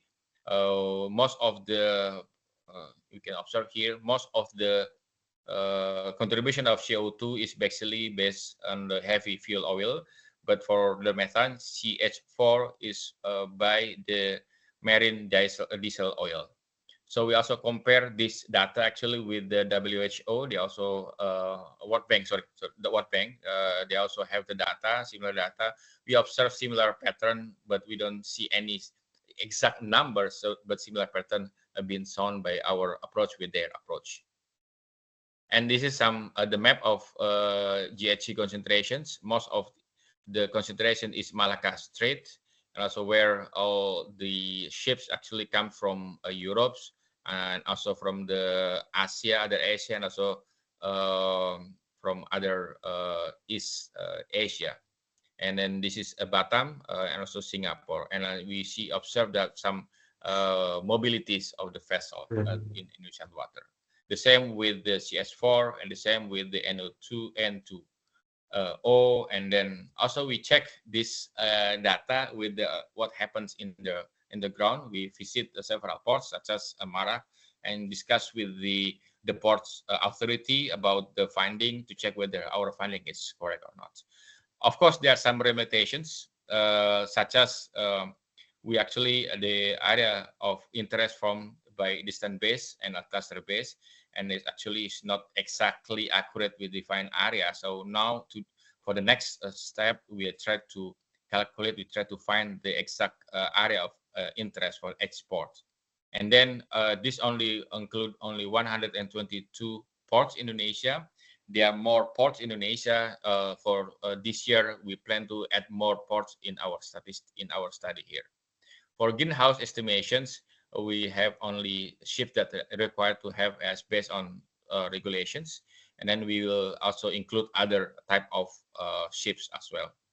I think that's all for my presentations, and look forward for your any question, also discussions. Back to you. Thank you, Cynthia, for this very precise and interesting presentation. Unfortunately, we don't have time left for question. I would say you could. It would be very nice if you could answer the question directly in the chat, because we have to move forward. I would like briefly to summarize what we have done in this session. As I mentioned it before, the two first presentations really show us that official statistician can gain benefits, especially economic statistics can gain benefit to use the RAP, what we presented, and the two last presentation that we had from the IMF and from CETIA show us that we can even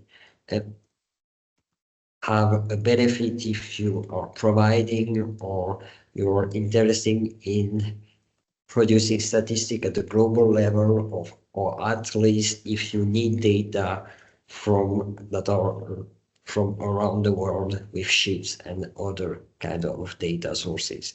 That's what I think we can take as takeaway. We can take that with us, and I'm pretty sure that we have a lot of other questions, and we have now the next and the last session, if I'm not wrong, that's a session 4, and Ronald, I gave you the floor, I guess, or maybe to Ivo, but thank you very much to all the presenters and for all the people that asked questions in this session.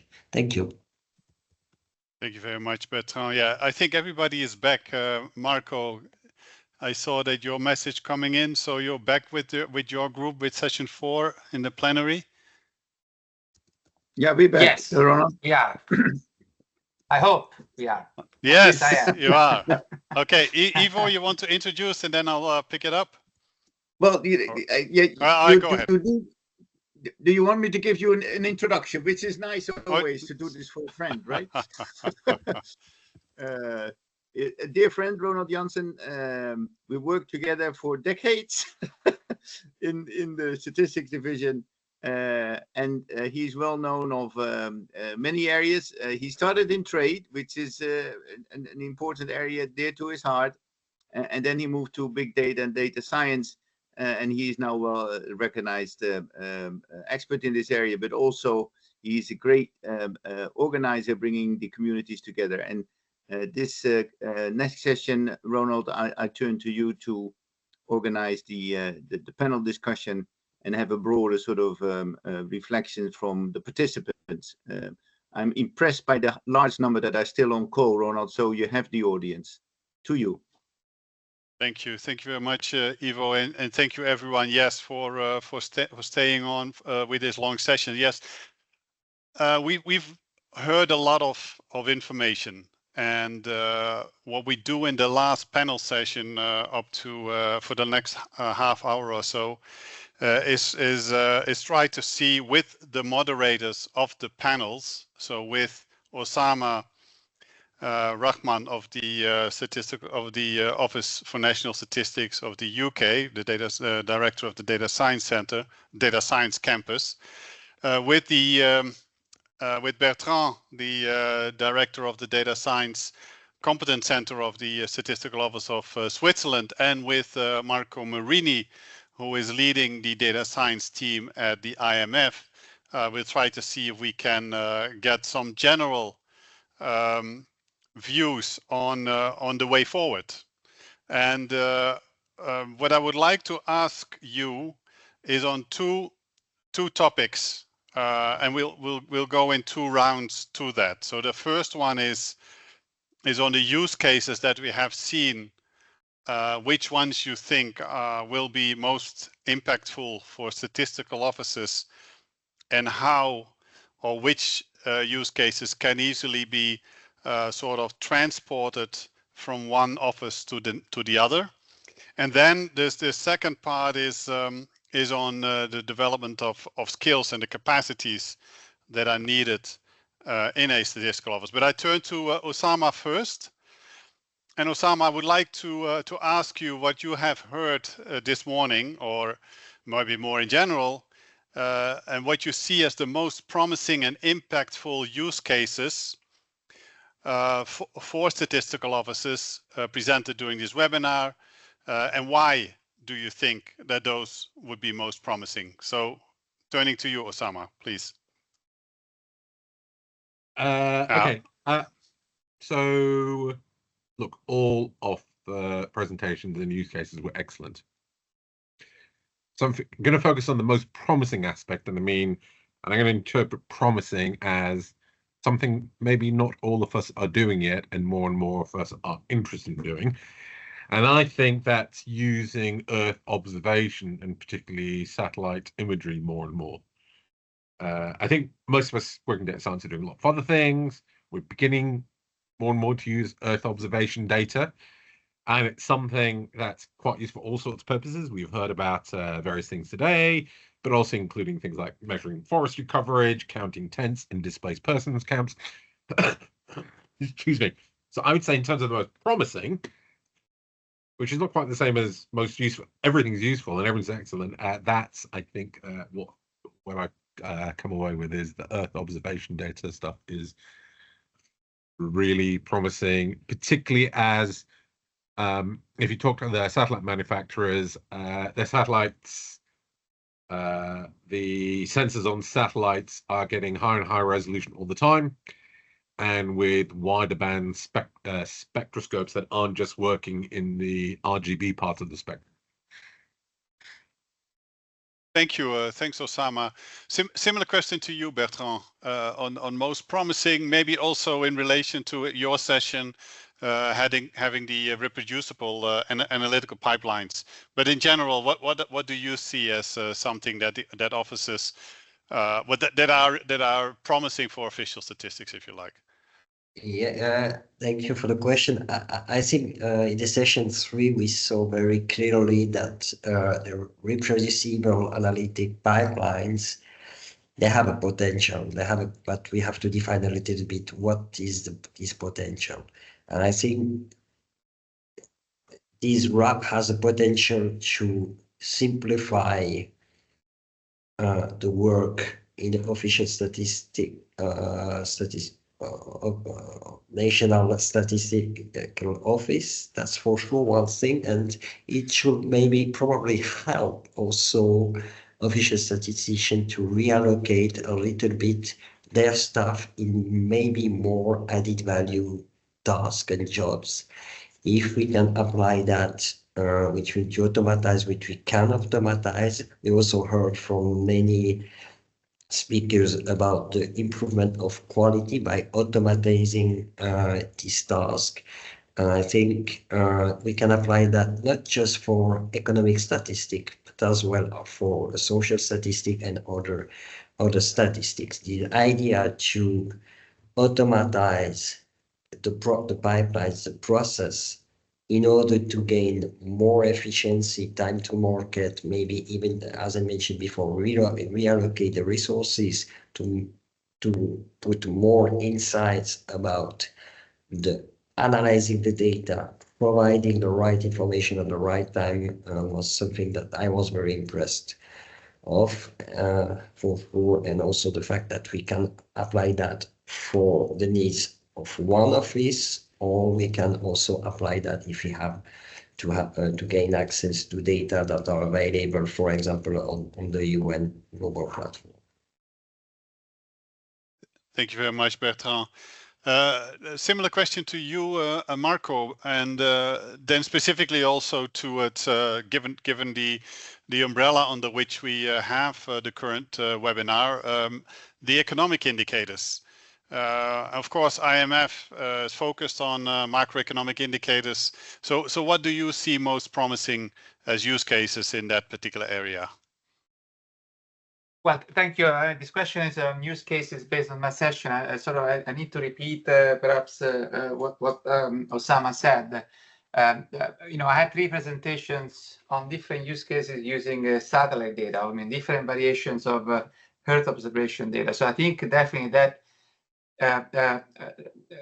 using those resources can be useful in a variety again of use cases. We had like one example from IMF doing macro forecasting of a GDP, which is really macro. But then also you have using satellite images for object detection, like solar panels on roofs, and that's very detailed. And then you have also an example from INECI doing using satellite images to identify crops. Again, image detection, sort of which crops sort of are grown in a country, which is very, very important for agricultural statistics and also for national accounts.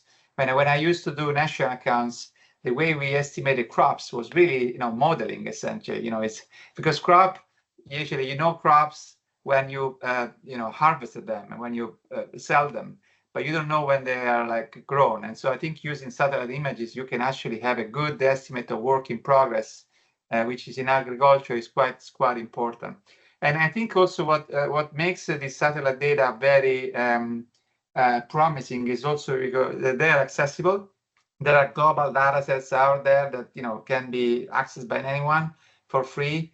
And also there are now a lot of routines, toolboxes, tools that can be used by anyone. Like, we mentioned some tools available from Esri, other tools available from other research centers. So I think for these reasons, I think, again, the use of Earth observation data is really, really promising in the case of economic indicators. Excellent. Thank you very much. Yeah, and I guess also that satellite data will become much easier available also going forward, I expect. So that would be my take on that. I come to the second set of questions, which is around capacity building and skills. And we had already a question in the session 3, which I followed, regarding how is there capacity building for RAPs, for reproducible analytical pipelines, and how can we, as a community for official statistics, as the community, how can we help officers that are more starting in this area? So I turn to you, Osama, on that particular question. I know that Data Science Campus has done a lot of support work, so maybe you could give us some views about how to, first of all, how to develop your skills, and then how the community could also help there. Okay. As Martin said, the best way to develop your skills, in a sense, is near-time training. But you don't take a training course somewhere and then like 6 months later start thinking about applying. Kind of the way we've approached it in capability building work we've done with other NSOs is you integrate the training and the development together, because you learn best by doing things. Now, it's not just the Office for National Statistics that produce RAPs in the UK. The UK statistical system is federated, with other government departments also producing official statistics, and there has been a lot of cross-government work in terms of standardization and guidance on coding, on quality assurance of coding, and producing RAPs. That's all available. So a lot of that, and the other way we can help is, you know, in a sense, section 1 of the playbook we are developing, I would argue, essentially is kind of doing two things. Hopefully it'll provide advice on how to build your first RAP. And second, going a bit further than that, how to make sure your RAPs meet appropriate quality standards, which is sort of the stuff Martin was talking about earlier. And through that, in the annexes, we will probably include links to a lot of the guidance that the UK government has, and the including the Office for National Statistics has put out, because that, I think, you know, putting that guidance out there as well as use cases will help people. Excellent. Thank you very much for that, Osama. Similar to you, Bertrand, on how you see the way forward on developing skills, how you've done it in your office, how you see that other offices could do it, and also what you would see. You've been involved in the work of this committee of experts on big data and data science. How do you see a role for our committee in this? Please, Bertrand, go ahead. Yeah, I have to say I don't have the miracle recipe for that, but I can tell you how we set it up in Switzerland. First of all, I agree with what Osama said. I think we have to have an off-the-job approach and an on-the-job approach. Off-the-job approach is you teach, you have a program, if it's possible, very modular, where people can attend to some courses in order to upgrade their skills and knowledge, maybe in mathematics or in other things. But you also have to have the on-the-job training, which means they have to apply. That's a little bit the hard part of the game, which means you have to find a way inside your NSI to merge that between experts that are really expert in this field with people that are currently learning by doing. And I think that's the way we tried in my office. That's one thing, which means the idea of innovation project. After that, we have 3 steps. We have what we call the innovation project. After that, the experimental statistics. And at the end, the official statistic. It's a process. And innovation process is really the beginning. We try, it's a little bit the MVP, a POC, proof of concept. If it's worth it, we are ready to move into the experimental statistics. And if we consider that the results are really good, it gained the level of official statistics. And we have to take the team, really the unit, the production unit with you on this process. And what you said, the last question, or the second part of the question, what is the role of our group at the end of the day? I think is really to make to move forward with what we have done since years.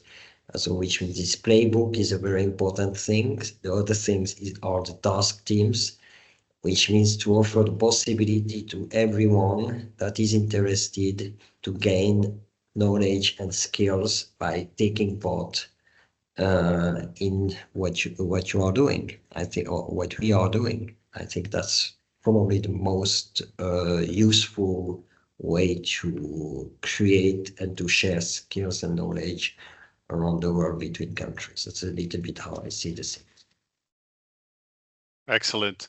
Yeah, thank you very much, Bertrand. Yeah, and emphasizing indeed, we will continue the work of the task teams. We also want to put outputs and coding more available to everyone on the platform. We will have a public-facing GitHub, and we have a more protected GitLab, and both of them are available for statistical officers. I turn to you, Marco, and so this is the question that how can we use, this was one of the objectives of this webinar, is also using the outputs of this, both use cases and learnings for the in-person webinar, the in-person symposium that we will have in Dubai. And if I can put you on the spot for that, Marco, so how would you see that we, what would we work further on, right? What are the things that we can take there in relation to the playbook? And maybe if you want to come back on how you see development of skills, please also give your view on that. Yeah, maybe I'll spend just a couple of minutes on the skills, and I also want to maybe emphasize, what we at the IMF, have started to do it, but also what we IMF in collaboration with the data science leaders networks should be doing on skills. So for the IMF, many of you know that IMF provides capacity development to statistics agencies and central banks in macroeconomic statistics like national accounts, balance of payments, and others.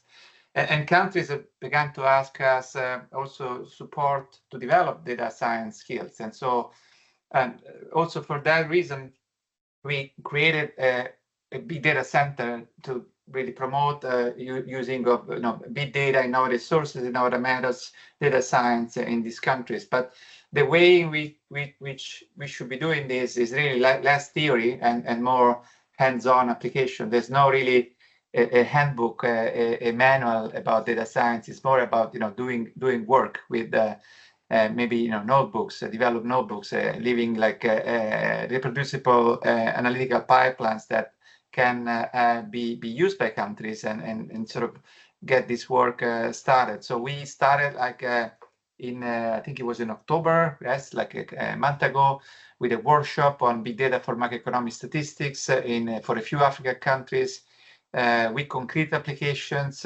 including one on nowcasting, with Ike also that presented in the other session. So we did that. It was quite successful for us, and countries asked us to replicate this, and so we're hoping to do that. But we need to do this in collaboration with others, right? So we cannot do this in isolation, because otherwise we risk to duplicate efforts, and countries will not be able to absorb, say, all these efforts. So in this case, we did this with the African Development Bank, taking a regional approach. And we were hosted by the Rwanda Statistics Office, which is also the UN Big Data Hub for Africa. So I think that's how I see this going forward. And in terms of what the Data Science Leaders Network can do, and I want to also connect with the Dubai sort of question. I think that definitely the playbook is the nice way forward, because the playbook, again, is not going to be just a manual, a handbook that is just like a theory, but it's supposed to have also real like a code that can be reused by others. So I think that's definitely from the learnings from this webinar, and hopefully from the next one, we'll be able to collect these codes and make them available in the playbook. And maybe one more thing where we can also explore potential next steps in Dubai and in the playbook is also kind of stimulate or try to find ways to collaborate on projects, right? Because sometimes countries have similar issues, similar programs, similar objectives, and they work sort of independently. They may get sort of partial results, and maybe one way we could help these countries is to find these joint projects and make them sort of work together. But of course, these projects need to be followed. There has to be resources assigned, and there has to be really also support from the leadership. So I'm not a fan of having, like, 10 organizations work on the same project, because it's just not efficient. Maybe 2 or 3 organizations working together is the way to go. So maybe that's a chance for the data science leader networks to play a role there. Thank you. Thank you very much, Marco. We have some minutes left. So first of all, I would like to see, for those who would want to ask questions, please raise your hands and we will open your mics to ask a question. So please go ahead on that. While we're waiting, I wanted to come back to one other topic, which is quality assurance. Right, so we are in an area of research and development with building new applications, but at some point, or immediately, we want to also manage quality, and we have to move at some point from the development phase to the production phase. And so I just wanted to get a little bit your opinions in your office. Where, I mean, in the kind of work that you are doing, where do you move, or where do you see this movement from development to production in the various reps that you do, and how do you manage your quality, and are you changing your quality frameworks for this? So who wants to have a go at that? Can I put you? Yeah, Osama, go ahead.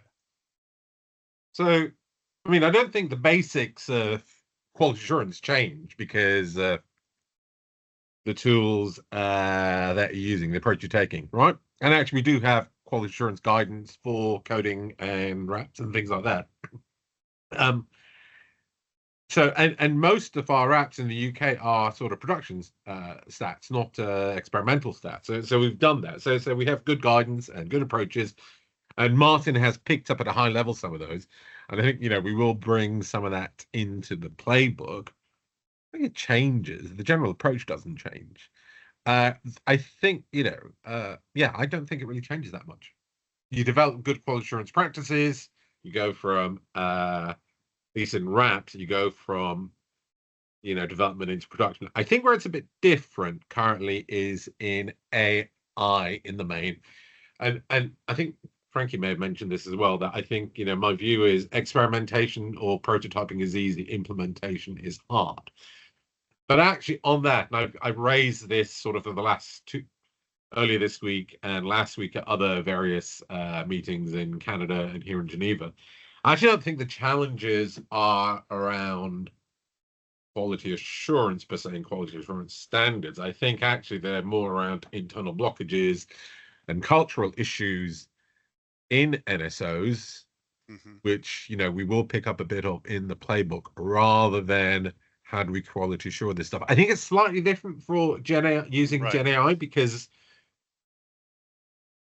no one quite, we kind of understand how the algorithms work. We don't perfectly understand, and also they're non-deterministic, right? If you're using the open model, so there's some issues there, but I think the general approaches don't change much. Thanks, Orama. Bertrand, your views on that? Yeah, I think we still have to be careful because we are official statisticians, and we are ready to consider the context we are applying these methods. And in my eyes, we still have to be reliable, and we especially to be able to explain how we produce our statistics, which means that that seems in my eyes, a very crucial point. And Francesca also mentioned that at the beginning. I completely agree with that. It's a process we have to improve in this field, but we shouldn't forget of code of conduct, code of practice, that we have to be able to explain our results. And it leads to some challenges if you are, especially when we are using algorithms that have a little bit the effect of a black box. We can do it, but we have to be very clear about what we are doing and trying to put in place some security measures or really to have the human in the loop at the end of the day before we just trust this process. I think that's our role. Data science, AI, machine learning, deep learning, and so forth and so on, and even generative AI. There are tools at the end of the day, but our role at the end, is to produce official statistics that we can trust, that everyone can trust, that the society can trust. And I think, yes, data science is offering a lot of possibilities. We saw that today. AI is also offering another kind of possibilities, but nevertheless very interesting. But we still have to keep in mind that we have to be able to make it transparent how we produce the result. And it's a little bit a trade-off that we have to find. And if you ask me, we are still in a learning process regarding that. That's a little bit how I see the thing. And that's also the reason why I mentioned in my, that we are still believing that this idea to have innovation project, experimental statistic as the next step. And when the results are accurate, or we consider that, okay, they are reliable, we can put that as official statistics. It's currently not a bad way to move forward, data science and AI or not. That's a little bit how I see these things. Right, thanks. Thanks for that, Bertrand. I move to Marco. So one thing is what I wanted to ask you, Marco, is is also on the publication of indicators from your team. If you put this on the website of IMF, do you put specific disclaimers on it? Is it different than the publication of the let's say the more traditional work that is being done? In this relation, also Ivo put a question in the chat. In how far can data science and AI replace or complement traditional compilation practices? And what's the future on the relative position of science versus conventional techniques? Oh. Thanks, Ron. Yes, we have started putting out there some estimates. This was done before. I mean, IMF staff has always done some measurement, over the years. I mean, now perhaps it's easier, but in the past you can find many IMF economists who develop sort of data sets and put it out there. Now, I guess if you're referring to Portwatch now, it's a little different now because it's more like a continuous production of data, right, based on AIS. And yes, there are definitely, this is definitely like a new space for us, producing data. Sometimes, of course, brings some challenges, especially if you give signals that may be misinterpreted or may not be completely sort of accurate. But I think the way in which we need to solve this challenge is really to explain the limitation also of the data, right? So when we say, oh, well, we have Portwatch, we're estimating trade. Well, it's a certain type of trade also, right? The trade by port, there are assumptions, it's seaboard trade. So I think it's important really to give those caveats and explain what we are actually doing. And no, you cannot say that, we are replacing, say, trade statistics, customs data, because that's not the way I think we should go about. I think the use of this data science, kind of big data, techniques is really to help us maybe produce the numbers in a kind of faster, maybe with more granularity.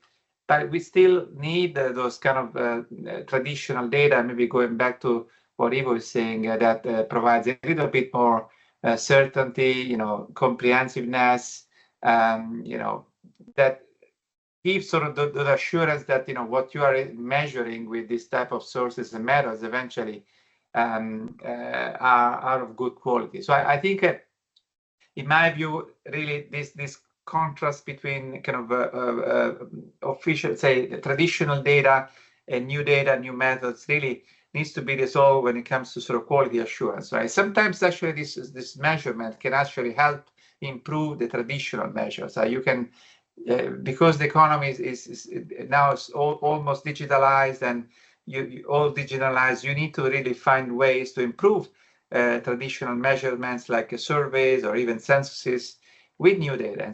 And you know, we have an example with scanner data, right? You know, with CPI collection. This has been going on for many years. So I think in that regard, there is a way in which, you know, the two really types of data and methods can become complementary rather than competitive. Thanks. Thank you, Marco. Yeah, I think we should also re-emphasize that in this domain, what we are doing on the use of data science and AI, it's also the timeliness, right? So we're really acting on indicators which are produced very quickly. We are reacting to emerging issues. Also, any Osama or Bertrand, did you want to come in on anything that was said here? If not, I will invite people for the next session, which is on the 12th of December. Thanks to everyone. Thanks to all of the moderators. First of all, thank you very much, Osama, Bertrand, and Marco for guiding us today through this webinar. I would like to thank all of the speakers, all of the presenters, which show how much work is going on in this area, and I'm very happy that we have all these use cases. We will use them also as much as we can for the playbook. We will make the recordings or the recording of this webinar available on the website that we have for this sprint on AI and data science for economic statistics. And we will also add the presentations to that website so that people can have a look at that again. So going forward, we want to use, as I mentioned this in my question to Marco, we want to use the what we've learned today also back in our in-person event in Dubai. We will try to work on some of this and put it into the playbook. And we have one more webinar, which is on the 12th of December, where we will go a little bit more into this new field of generative AI and how that can be used, specifically also, I think, on the dissemination side of official statistics, but in other applications as well. So thank you all for participating. It's been a long stretch this morning. I mean, this morning here for me, but an afternoon and evening for some of you. And I hope to see everyone back on the 12th of December. Thank you very much. Thank you. Thank you, everyone. Thank you, everybody. Thank you. Bye-bye. Thanks a lot. Thank you all. Thank you. Bye-bye.